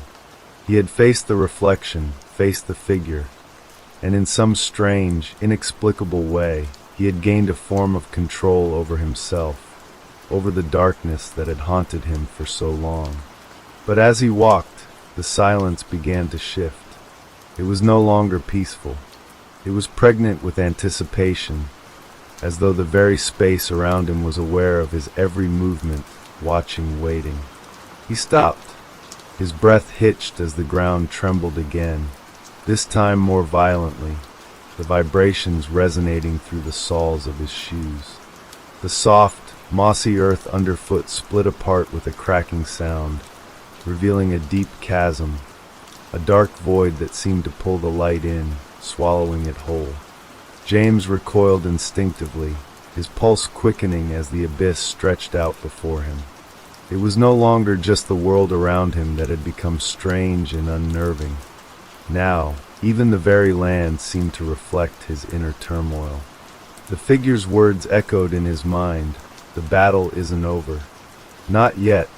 Not yet," James whispered, his voice steady despite the cold sweat beating at his forehead. He wasn't sure what was coming, but he knew it wasn't over. It couldn't be. The darkness had retreated, yes, but only momentarily. He had been tricked before. He wouldn't let it fool him again. As if on cue, the void at his feet deepened, the chasm growing wider and darker, the air thickening with an unnatural cold. James took a hesitant step back, his heart pounding in his chest, his every instinct screaming at him to run, to turn around and escape the terrifying unknown. But he knew he couldn't. He had already faced his own reflection. He had already looked into the abyss within himself and survived. No, this time he wasn't running. Another crack echoed through the stillness as a shape began to emerge from the chasm. A figure, vague and formless at first, but quickly solidifying into something more tangible. The figure was tall as the one before, but there was something different about it. It was less human, more distorted, as though it were made of smoke and shadow, flickering in and out of existence. Its eyes gleamed with that same dark, malevolent light, but they seemed colder, sharper, somehow emptier than before. James's breath caught in his throat as the figure began to speak, its voice like the rustle of dead leaves in the wind. "You thought you had escaped, James," it said, its words a cold, mocking whisper that seemed to come from every direction at once. "But you were wrong. You can never escape me." The ground beneath James's feet began to shift again, as though the very earth was alive, responding to the figure's presence. The cracks in the ground widened, the dark void swallowing everything around him. The air thickened, pressing in from all sides, suffocating, as though the world itself was closing in on him. James stepped back, but the darkness was already all around him. He could feel it, crawling up his legs, gripping his ankles, pulling him down. His breath became shallow as panic set in. "No," he muttered, struggling to maintain control. "No, I won't let you do this. I won't let you win." The figure's form flickered again, its shape warping, shifting in ways that defied logic. It stretched impossibly tall, its arms elongating, twisting like dark tendrils reaching out to ensnare him. Its voice grew louder, more insistent, as it circled him like a predator closing in on its prey. "You think you can control the darkness within you," the figure mocked. "You're wrong. It controls you. It always has. And it always will." James's heart pounded in his chest, the oppressive weight of the figure's presence suffocating him. He could feel the fear creeping back into his mind, threatening to overwhelm him. The shadow stretched toward him, its hands reaching out with claw-like fingers, and for a moment he thought he would be consumed by it, pulled into the very void that had been taunting him. But then, something inside him shifted. With every breath, he pushed back against the fear. He had faced it before. He had looked into the darkness, had let it consume him for a moment. But he had survived. He had endured. The figure was wrong. The darkness didn't control him. It never had. He closed his eyes for a brief moment, gathering every ounce of strength he had left. When he opened them again, the figure was closer now, its jagged features more defined, its eyes gleaming with predatory malice. "I control myself," James said, his voice stronger now, more determined. "I am not a slave to you. I choose my own path." The figure's smile faltered, just for a split second, but the shift was enough for James to seize the opportunity. He took a deep breath and reached within himself, feeling the darkness, acknowledging it, but no longer allowing it to define him. He embraced it, not as a master, but as a part of him. The shadow that had once consumed him, the reflection that had tormented him. It was all part of his own mind, his own soul. And in that moment, James realized he didn't need to fight it. He didn't need to destroy it. He needed to coexist with it. The ground beneath him stopped shaking. The oppressive weight lifted. The air lightened. The figure let out a hiss, a sound like steam escaping from a pressure valve. It recoiled, its form flickering violently as the power James had tapped into pushed it back, sent it reeling. The darkness around James began to recede, not in a retreat, but in a shift. The world around him stabilized. The void that had threatened to swallow him was no longer an enemy to be defeated. The figure let out a final, strangled cry before it evaporated into the air, its presence dissipating like smoke caught in the wind. James stood alone, the space around him still and silent once more. But it wasn't a cold silence or an oppressive one. It was the silence of resolution, of understanding. He had accepted the darkness. He had accepted himself. For the first time in a long time, James felt at peace. And in that moment, he realized that the journey hadn't been about defeating the reflection or escaping the darkness. It had been about accepting it, and in doing so, reclaiming control over his own life. James took another deep breath, the weight of everything lifting as he stood tall, looking toward the horizon. The path ahead of him wasn't clear, but it didn't matter. He was ready for whatever came next. He had faced the man in the mirror, and he had won. James stood motionless in the aftermath, the air around him still tingling with the faint remnants of the encounter. The chasm at his feet had closed, the ground now smooth and undisturbed as if the darkness had never been there at all. Yet, even in the calm, something lingered. A shadow of something larger, more elusive than the figure that had tormented him. His heart still raced, his mind still buzzing with the weight of what had transpired. The reflection in the mirror, the figure that had haunted him, it was no longer present, yet James couldn't shake the feeling that he had only scratched the surface. He began to walk again, the path ahead of him uncertain but undeniably real. The world around him felt more familiar now, as though the strangeness he had felt was fading into the background, replaced by a deeper understanding of his surroundings. The once oppressive silence had transformed, not into peace, but into a new kind of awareness. A vigilance that kept his senses sharp. His steps were slow but deliberate. With each footfall, James felt more attuned to the world around him, as though it were responding to him, to his presence. The trees, once mere shadows in his peripheral vision, now seemed to sway in time with his movements. The air had the scent of damp earth, the crisp bite of something ancient beneath the wind. And yet there was something deeply unsettling about this familiarity, as if he was still not entirely free from the clutches of that world he had faced. The mirror, the reflection, the figure, it was all part of him now, part of something he couldn't fully comprehend. As he walked, he heard it, faint at first, like a whisper on the edge of his awareness, a sound that seemed to come from all around him. It wasn't the wind. It wasn't the trees. It was a voice, soft, gentle, yet unmistakable. It called to him, a familiar sound, something he had heard before, a whisper of his own name. James. He froze, his heart skipping a beat. He had been alone. He thought he had been alone. The encounter with the figure, the dark void, it had been real, hadn't it?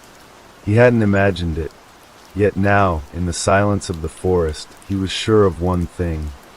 The voice that called his name was his own. James, it whispered again, closer now, and the chill that ran down his spine was immediate. It wasn't the soothing, echoing voice of the figure he had faced. No, this was something different, more intimate, more personal, more him. He spun around, scanning the trees and shadows around him, but there was no one there. The path was empty. The silence pressed in from every direction, suffocating in its stillness. "Who's there?" he called out, his voice louder now, more urgent. But there was no answer. The voice had disappeared as quickly as it had come, leaving James standing alone in the middle of the forest, his pulse racing. Was it real? Was it another trick of the mind, the remnants of his encounter with the reflection? Or was something else at play? He couldn't say for sure, but he knew one thing. The reflection, the figure, the voice, it wasn't over. It wasn't finished with him. Taking a deep breath, James pushed forward. Whatever was happening, he couldn't afford to hesitate. He had faced the darkness before, but this was something new, something far more dangerous. The rules of the world he was in had changed, and he was no longer sure of what was real or what was just a projection of his own mind. He walked for what felt like hours, the forest growing denser, the trees thicker, the shadows longer. It was impossible to tell whether it was day or night anymore, the light shifting and warping in unnatural ways. The farther he moved, the more disoriented he became, the path ahead obscured by an unsettling fog that had begun to creep in from all sides. And then, just when he thought he couldn't go any further, the voice called to him again. This time, it was more than a whisper. It was insistent, a soft but relentless pull on his consciousness. "James, come closer." The voice was unmistakable now, too clear to be ignored. It wasn't just a voice anymore. It felt like a presence. It felt like the very air itself was reaching out to him, calling him towards something. James's stomach turned, his instincts screaming at him to turn back, to get away from whatever this was. But the pull of the voice was too strong, too compelling. It was as if he was being drawn towards something that was beyond his understanding, beyond his control. He followed the voice, the fog growing thicker with every step, until it became nearly impossible to see more than a few feet ahead. The trees now loomed like twisted, skeletal figures in the fog, their branches reaching out like claws. Suddenly, the voice stopped. James froze, confusion flooding him. He had been so certain it was leading him somewhere. But now, the silence was even more oppressive. The fog thickened, swirling around him like it had a mind of its own. He reached out, his hand brushing against a tree, its bark rough and cold. It felt real, too real. And then something shifted. A figure emerged from the fog, indistinct at first, but as it drew closer, it became clearer. It was a man, but not quite. The face was distorted, twisted, like a reflection warped in water. His features flickered in and out, as though they were not fully anchored in this world. The man's eyes were wide and empty, his mouth open in a silent scream, but no sound came from him. He seemed to float toward James, his movements jerky, as if he were caught between worlds. James took a step back, his breath catching in his throat. "What? Who are you?" he demanded, though his voice faltered. The figure didn't respond. It only continued to move closer, its movements slow and deliberate, as if it were studying him. The closer it came, the more James felt the familiar pull of the reflection, the same sensation he had experienced when he first encountered the figure, that sense of something else looking back at him, something wrong. And then, with a sudden jolt, it happened. The figure lunged forward, its hands outstretched, and James felt something sharp, cold, pierce into his chest. He gasped, feeling the searing pain, but when he looked down, there was no wound, no blood. There was only darkness spreading from his chest, seeping into the very fabric of his being. The darkness spread like ink in water, growing with each breath he took, until it was all-encompassing. He couldn't breathe. He couldn't move. It was as though the very world around him had vanished, replaced by an impenetrable void. The figure's face loomed before him, its eyes burning with a terrible, insatiable hunger. The voice returned, no longer a whisper, but a command. "Come become me." James felt himself being pulled, his body betraying him as he felt the grip of the darkness tighten around him. But even as it closed in, he refused to let go. He refused to let himself become this. The reflection was trying to consume him again, but this time he wouldn't let it. His hand clenched into a fist, and with every ounce of strength, he fought back. James's heart thundered in his chest, every beat a heavy drum reverberating through his bones as the darkness tightened its grip. The figure's distorted face hovered inches from his, its hollow eyes gleaming with malice, its twisted grin widening, impossibly wide. The void, the suffocating emptiness, threatened to swallow him whole. But somewhere deep within him, a spark of defiance flickered. He could feel it, his mind, his soul, refusing to be consumed, refusing to become the thing that the reflection wanted him to be. He would not let the darkness win. Not again. With a desperate breath, James focused all his energy on the one thing that had always remained his will, his resolve. He would not allow this twisted reflection of himself to dominate him. His body felt paralyzed, but his mind was still his own. His will was still his own. The figure's hands, skeletal, dark, reaching, closed in on his chest, pulling at the very fibers of his being. The grip was like ice, freezing him, holding him in place. Every part of him screamed to move, to escape, but he couldn't. The figure's presence was suffocating. But then he remembered. He remembered the mirror. He remembered the moment he had stood before it, confronted his reflection, and chosen not to fight, but to coexist. That was his key. The reflection was not just an enemy. It was part of him, something he could not escape. But he could control it. With trembling hands, James reached out, his fingers brushing the dark figure's face. He could feel the coldness of it, the emptiness, but he did not pull back. He embraced it. His fingers sunk into the figure's skin, and as they did, the coldness didn't retreat. It didn't push him away. Instead, it melded with him. The figure jerked back, its eyes wide with shock, as if it hadn't expected this. James's breath came faster now, his mind roaring as he began to focus, to concentrate all his energy into one single thought. I am me. I am not you. The darkness inside him, that horrible, crushing weight, began to shift. Instead of swallowing him whole, it became an extension of him. The figure trembled, flickering in and out of existence as the power of his own will pressed against it.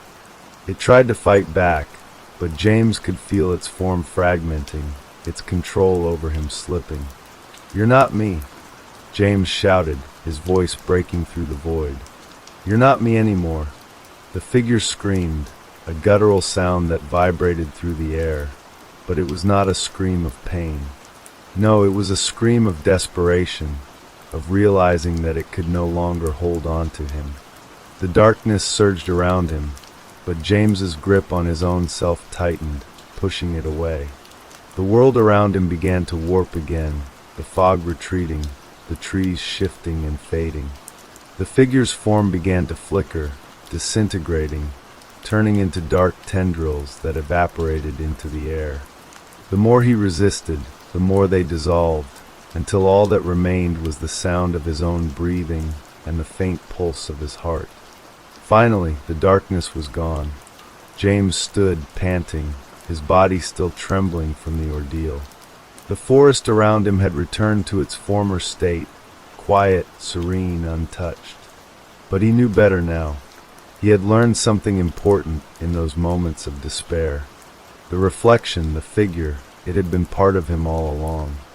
A twisted, fractured part of his soul, yes, but his soul nonetheless. The fear had been a lie.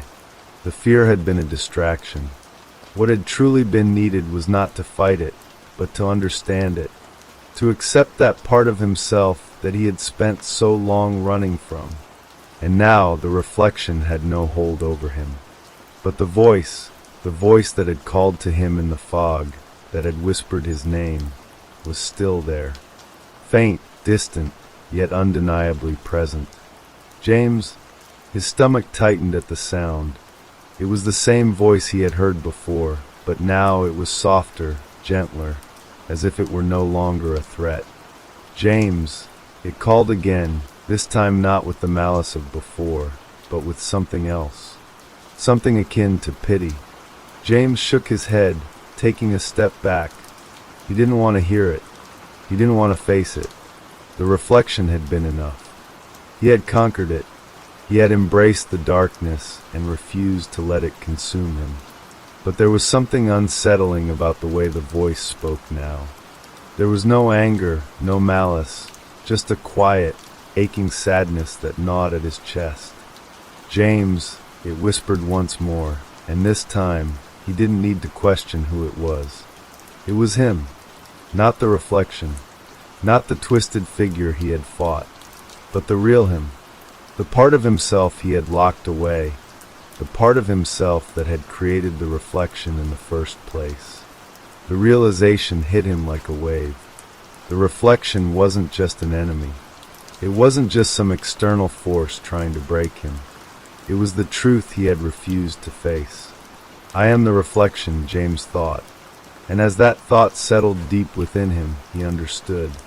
He had spent so long running from the truth of who he was, from the darkness he had buried deep inside himself. He had let the mirror, the reflection, represent everything he hated, everything he feared. But it was all him. All of it. The fear, the darkness, the anger. It was all part of him. It had always been. And only by accepting that truth, only by embracing every aspect of himself, could he truly be free. James turned toward the source of the voice, his heart heavy but determined. The fog had begun to lift, revealing a new path ahead, one he hadn't seen before. It wasn't a path of escape, of running. It was a path of acceptance, of understanding. "Are you ready?" the voice whispered, no longer cold but warm, inviting. James took a deep breath, and for the first time in a long while he felt at peace. "Yes," he said quietly, his voice strong and unwavering. And with that, he stepped forward. James moved with a newfound sense of clarity, each step carrying him deeper into the fog, yet no longer feeling lost. The voice that had once terrified him now felt like a gentle guide, leading him toward a place of understanding. The path was no longer dark or threatening. It seemed to open before him, bathed in a soft, ethereal glow that was both foreign and familiar. The mist that had once felt suffocating now felt like a veil, parting slowly to reveal something beyond it. His heart, though heavy with the weight of all that had happened, had found a strange calm. He was not alone anymore. The reflection, the twisted version of himself, had become something he could no longer fear. It was part of him, and he had made peace with it. The voice, his own voice, echoing from the depths of his soul, was not an enemy but a part of his truth. As he walked, he noticed the landscape around him was changing. The trees, once skeletal and ominous, were now vibrant with life, their trunks covered in thick moss, their leaves shimmering in the dim light. The ground beneath his feet was soft, like walking through the quiet remnants of an ancient forest. The air smelled of earth and rain, a calming fragrance that grounded him, anchoring him in the present. "James," the voice called again, but this time it was not a whisper. It was clear, full of a depth that seemed to vibrate with the very fabric of reality. "You are ready." He paused, looking around, trying to discern where the voice was coming from. It seemed to echo from every direction, yet it was not disembodied. It felt as though it resonated from within him, as if the voice was emerging from the very core of his being. There was no fear, only an undeniable pull, urging him forward. The fog began to dissipate more rapidly now, and ahead of him, a figure emerged from the mist. It was not the reflection, not the twisted version of himself, but something else. Something more human, more grounded. The figure was a man, his features indistinct at first, but gradually becoming clearer as James approached. The man stood in the middle of the path, waiting, his eyes fixed on James with an expression of calm recognition. There was something almost familial about him, something that felt both strange and comforting. His presence was not threatening, not like the shadow of the figure James had fought earlier. It was understanding. "Who are you?" James asked, his voice barely a whisper. The man did not answer immediately. He simply smiled, a quiet, knowing smile, and held out his hand. James felt a surge of uncertainty rise in him, but it was quickly tempered by a deep sense of curiosity. He had faced the reflection, his darkness, his fears, and survived. So what was this man? What was this presence that now stood before him? The man's smile remained, warm and patient. "I am you, James. Or, more precisely, I am a part of you that you have yet to fully recognize." The words hung in the air, and James felt a chill creep down his spine. Another version of himself? What did that even mean? He had already confronted the reflection, fought against it, and emerged victorious. But this was different. This man did not feel like an enemy. He felt like an ally, a guide, a version of himself that had not been corrupted by the reflection. James took a cautious step forward, his gaze never leaving the man's face. "A part of me?" he echoed, still trying to process the meaning of the statement. "Yes," the man replied, his voice calm and soothing. "You have always been whole, James. But over time, parts of you, parts of your past, your fears, your desires, became fragmented. The reflection you encountered was one such fragment. It was a part of you that you could not accept, a part that you rejected, and so it became something else. But I am the part of you that you need to embrace, the part that has always been with you, waiting." James blinked, trying to understand, but his mind felt clouded, tangled in the words. The reflection had been part of him, yes. He had known that on some level. But this man, this figure standing before him, was somehow different, more grounded, more familiar. "Why now?" James asked, his voice trembling slightly. "Why are you showing yourself now?" The man's eyes softened, and he took a slow, deliberate step closer. "Because you are ready to understand. You have faced the darkness within you. You have confronted the reflection. Now you must learn to integrate all parts of yourself, every piece, every fragment, every shadow, into the whole that you are."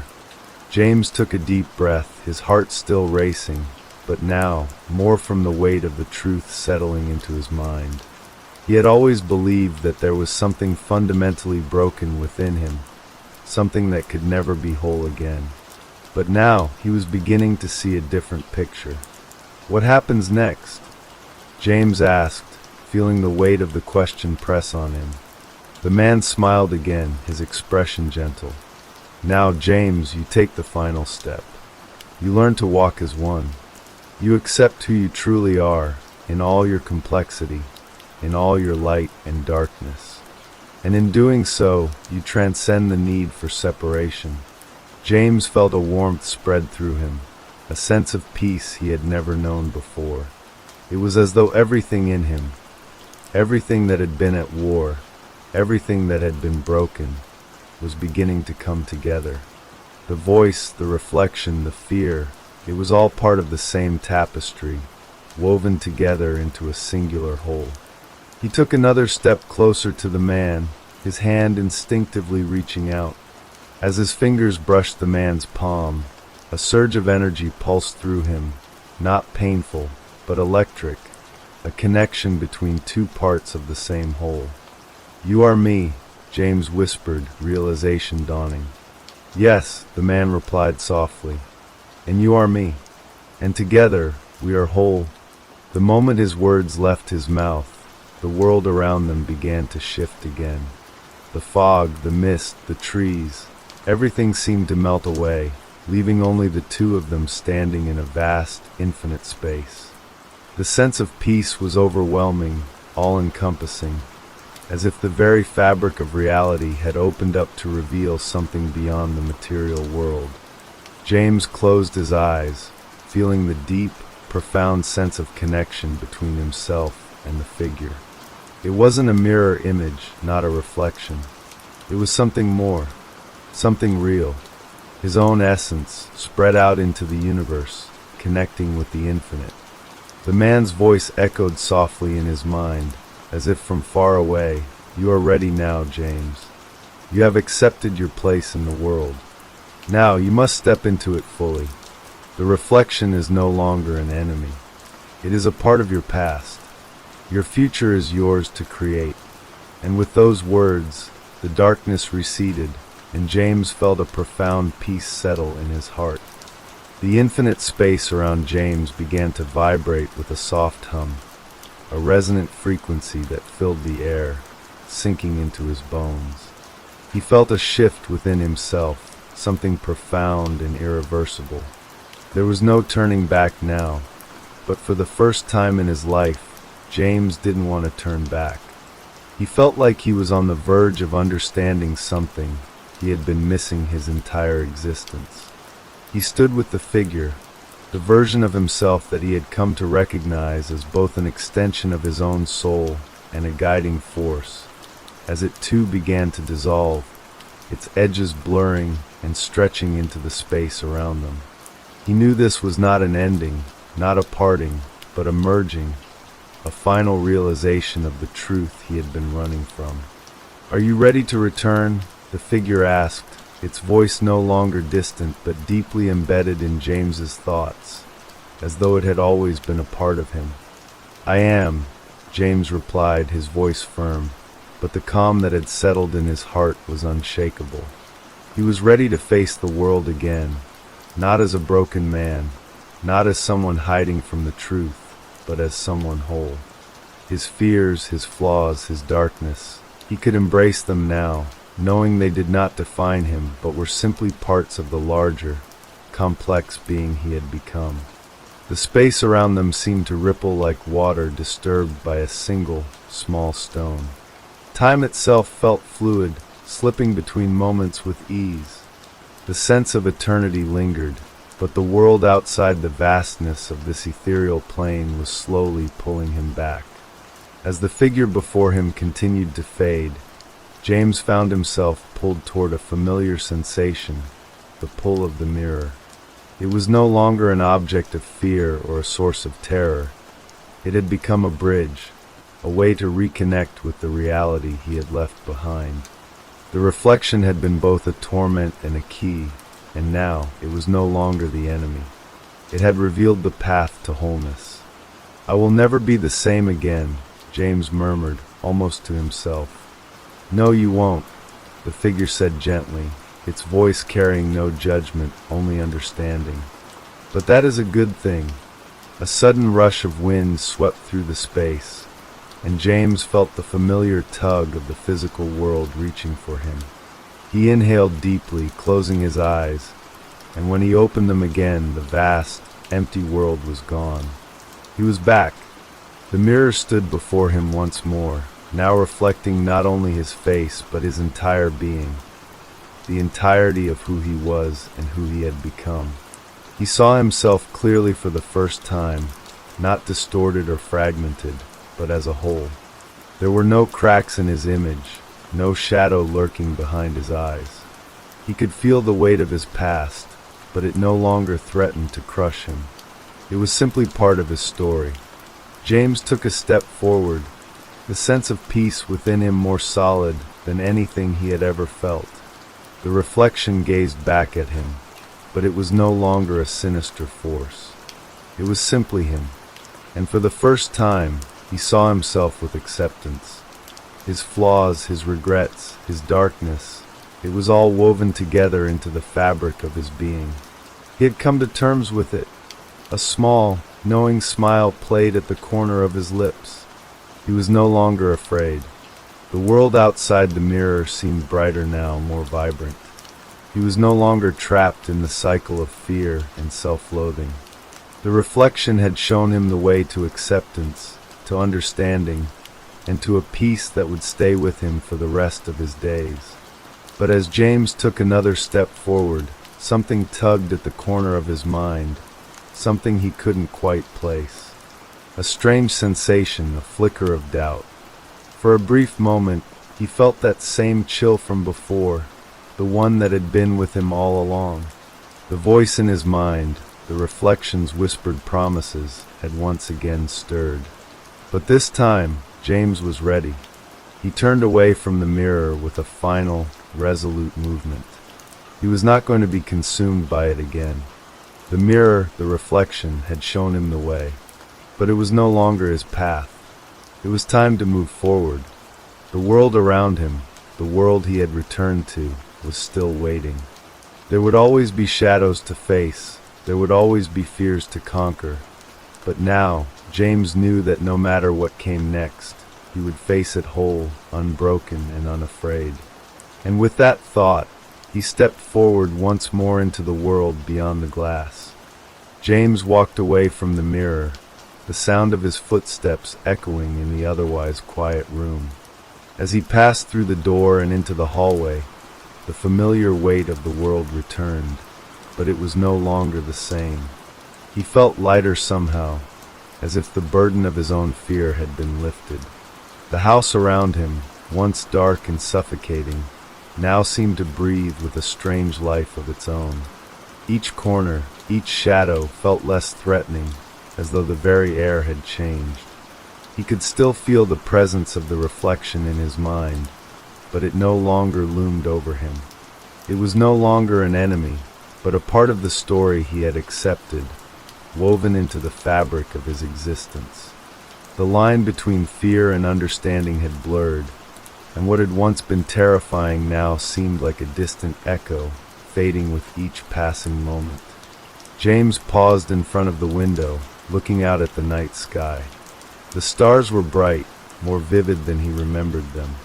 He had spent so long trapped in his own darkness, in his own confusion, that he had forgotten the beauty that still existed outside the confines of his mind. The reflection had shown him his own inner turmoil, but now it was time to look beyond it, to see the world not through the lens of fear, but through the lens of possibility. A sudden knock on the door broke his reverie. James turned, his heart quickening for a brief moment before settling back into the calm he had found. He wasn't afraid anymore. Whoever was on the other side, he would face them. He had already faced the darkest parts of himself. He opened the door slowly, and there, standing in the doorway, was his neighbor, Mark. He looked a little surprised to see James, but his expression softened as he noticed the change in him. James felt a brief twinge of unease, but it was fleeting. He had no reason to hide from Mark anymore. He wasn't the same person he had been before. He wasn't hiding from his own reflection, and he wasn't hiding from the world. "Hey James," Mark said, his voice casual but with a hint of concern. "I just wanted to check in. You've been kinda quiet lately. Everything okay?" James smiled, a real smile this time, one that reached his eyes. "Yeah, Mark. Everything's fine now. Better than fine, actually. I've been working through some things." He paused for a moment, thinking about how much he had changed. "I've had a lot of time to think, and I'm finally seeing things for what they really are." Mark raised an eyebrow, his expression one of both curiosity and caution. "What do you mean?" James hesitated, unsure of how much to say. He wasn't ready to share everything, not yet, but he knew deep down that he didn't need to explain every detail. He didn't need to justify his journey to anyone. He had come to terms with his own darkness, and that was enough. I've learned that there's more to life than what we see on the surface," James said softly, his voice steady. "We carry a lot with us, things we don't always understand. But sometimes you have to face the things that scare you most to really understand yourself." Mark stared at him for a long moment, his expression unreadable. Then slowly he nodded. "I guess we all have our own demons, huh?" James nodded in agreement. "Yeah, but sometimes they're not really demons at all. Just parts of us we need to face." For a moment, neither of them spoke, the weight of the conversation settling between them. The silence was comfortable, not awkward. James felt like he could breathe for the first time in what felt like forever. "Well," Mark said after a while, breaking the silence, "I just wanted to make sure you were doing okay." "I'll leave you to it, then." James nodded, his smile never fading. "Thanks, Mark. I appreciate it." As Mark turned to leave, James felt a strange sensation wash over him, a sense of finality, of completion. He had faced the mirror, faced his fears, and found peace. But there was still one last piece to the puzzle. He needed to confront the world outside, to make sure that the peace he had found inside could live on in the world around him. The reflection had shown him the darkness, but it had also shown him the light. And now, with every step he took, James knew that he was walking into that light, no longer afraid of what might come. He closed the door behind him and turned back into the house, his heart steady, his mind clear. There were still moments ahead of him, moments that would challenge him, moments that might try to pull him back into the past. But he had learned something important. The darkness no longer had control. He had the power to choose, and he would choose to walk in the light. The next morning, James awoke with the sun streaming through the blinds, casting a soft golden glow across the room. The air felt different, fresher, lighter. He stretched, his muscles relaxed in a way they hadn't been in years. The tension that had once lived permanently in his shoulders was gone. He felt free. It was as if the weight of his own mind had been lifted, and with it, all the fear and confusion that had followed him for so long. The reflection, the dark version of himself, the twisted version he had once feared. It was still there in his memory, but it no longer held any power over him. It was just a part of him now, a part he had come to accept, embrace, and ultimately understand. He had made peace with it. James rose from the bed, the silence in the house somehow comforting now.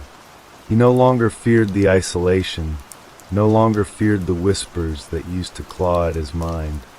He had learned to listen to them, to understand what they were trying to tell him. The reflection had been more than just a source of terror, it had been a messenger. And now he had learned what it meant. He walked through the house, each room feeling more familiar and welcoming than the last. The walls no longer seemed to close in on him. The spaces felt open, expansive, as if the house itself had been holding its breath, waiting for him to step fully into the life that awaited him outside the confines of his own mind. When he entered the kitchen, the smell of fresh coffee greeted him, and for the first time in a long time, he felt a sense of calm settle over him. It was a simple moment, but it felt monumental. The weight of his past, the fear, the endless internal battles, it all seemed so distant now. It was as if he had transcended it. He made his coffee, savoring the warmth of the mug in his hands. As he sat down at the kitchen table, the silence of the house enveloped him, but it wasn't uncomfortable. It was peaceful. There was no more frantic searching for answers, no more struggling to outrun the darkness. Everything had fallen into place. His phone buzzed on the table, pulling him from his thoughts. James glanced at it, surprised to see a message from Mark. "Hey man, you okay? You seemed different yesterday." "In a good way." James smiled to himself. The change he had felt, the peace he had found, was visible to others now. It wasn't just something internal. It had rippled outward, touching the world around him in subtle ways. He tapped a quick reply. "Yeah, I'm good. Better than ever, actually. I think I'm finally at peace with everything." He set the phone down and took another sip of his coffee, his mind drifting back to the mirror. It had shown him everything, the fear, the doubts, the darkness, but it had also shown him the truth. The reflection had been more than just an image. It had been a window into his soul, a way to confront the things he had been avoiding. And now, he felt no need to look back. The reflection had served its purpose. It had guided him to this moment, and now he was free to move forward without fear. The rest of the day passed quietly.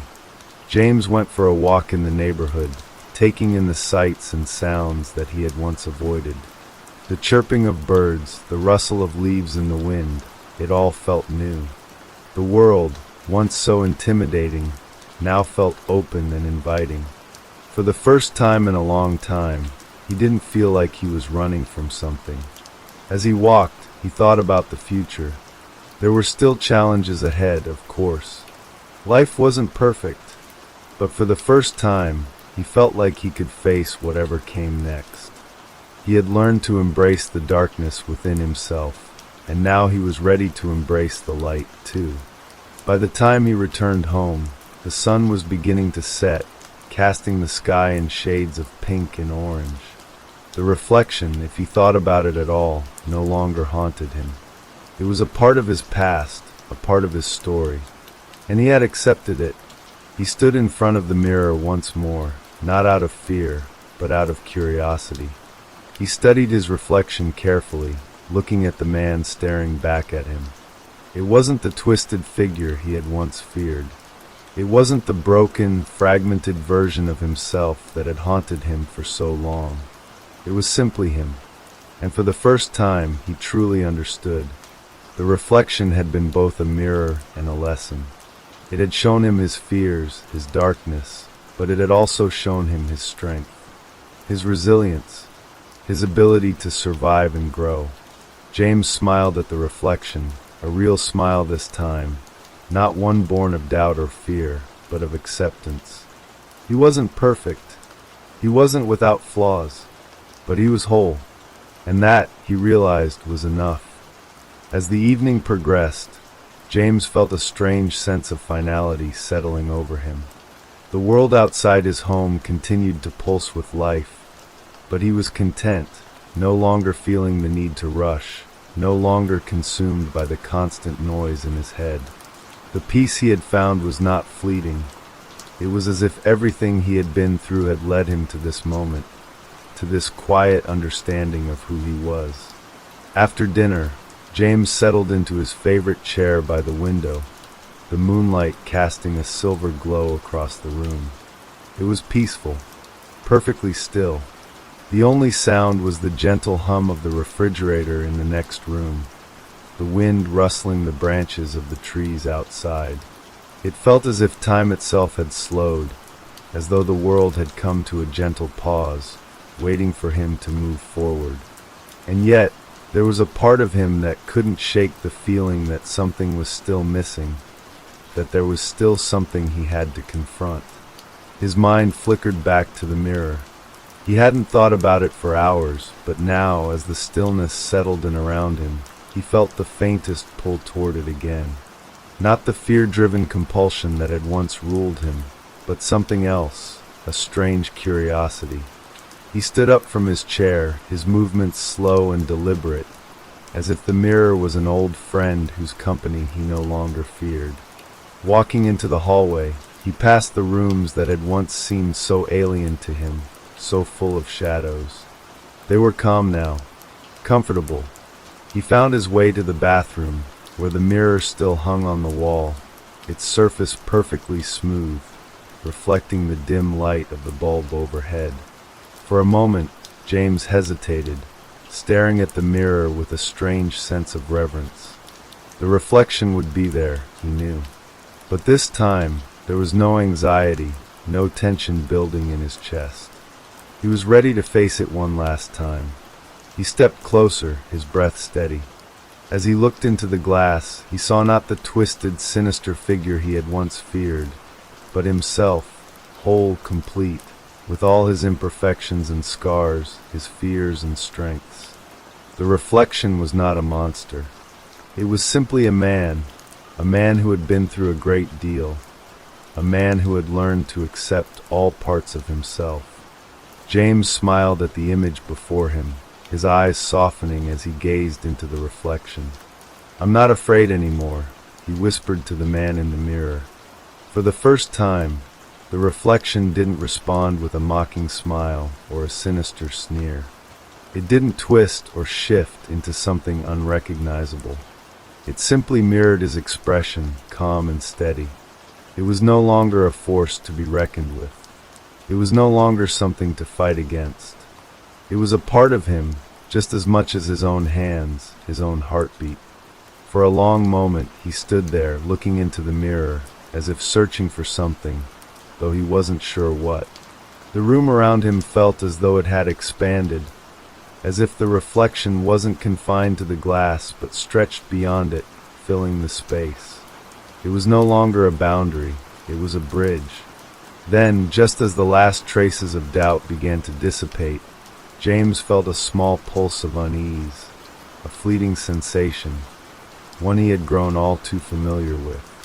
The air around him seemed to shift, and he suddenly felt as if the room was closing in, the mirror pulling him in with a force he couldn't explain. The reflection before him began to ripple, the edges of the glass warping, as though it were a pool of water disturbed by a stone. For a moment, James froze, staring at the mirror as if it had become a portal to something beyond, something dangerous, something unnameable. But then, just as quickly as it had appeared, the feeling faded. The mirror was still. The reflection was steady once more. James exhaled slowly, the unease melting away, leaving only the calm. He took a step back, his heart still beating with that strange, lingering pulse. But this time it wasn't fear. It wasn't terror.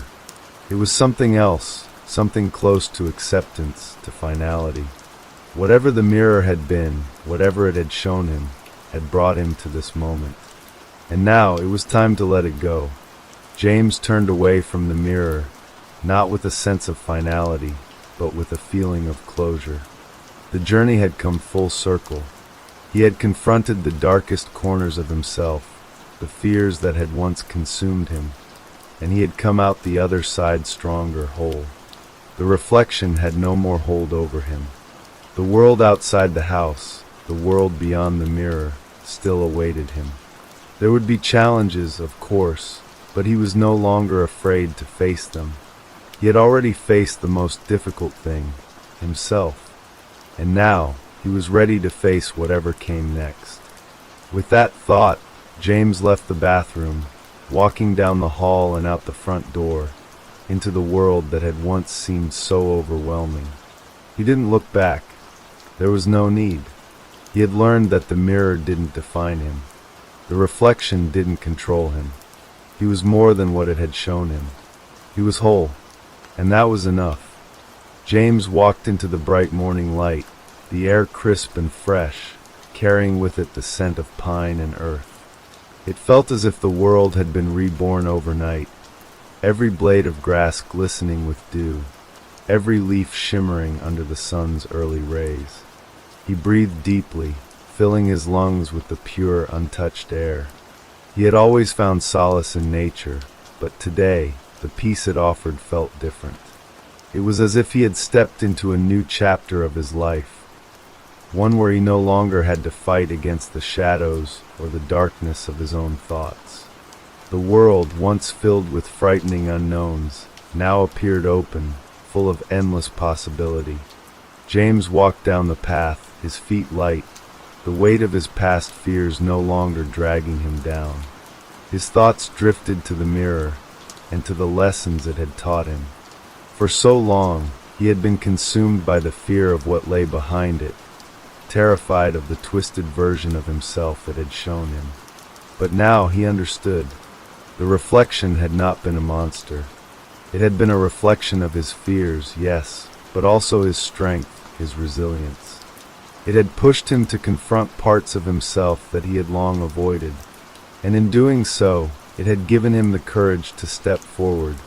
As he walked through the neighborhood, James noticed the world around him with new eyes. The houses he had once avoided, the people he had kept his distance from, now seemed like part of a much larger picture. He was no longer isolated, no longer trapped within the confines of his own mind. He was part of something bigger, something he had never truly understood until now. His phone buzzed again, pulling him from his reverie.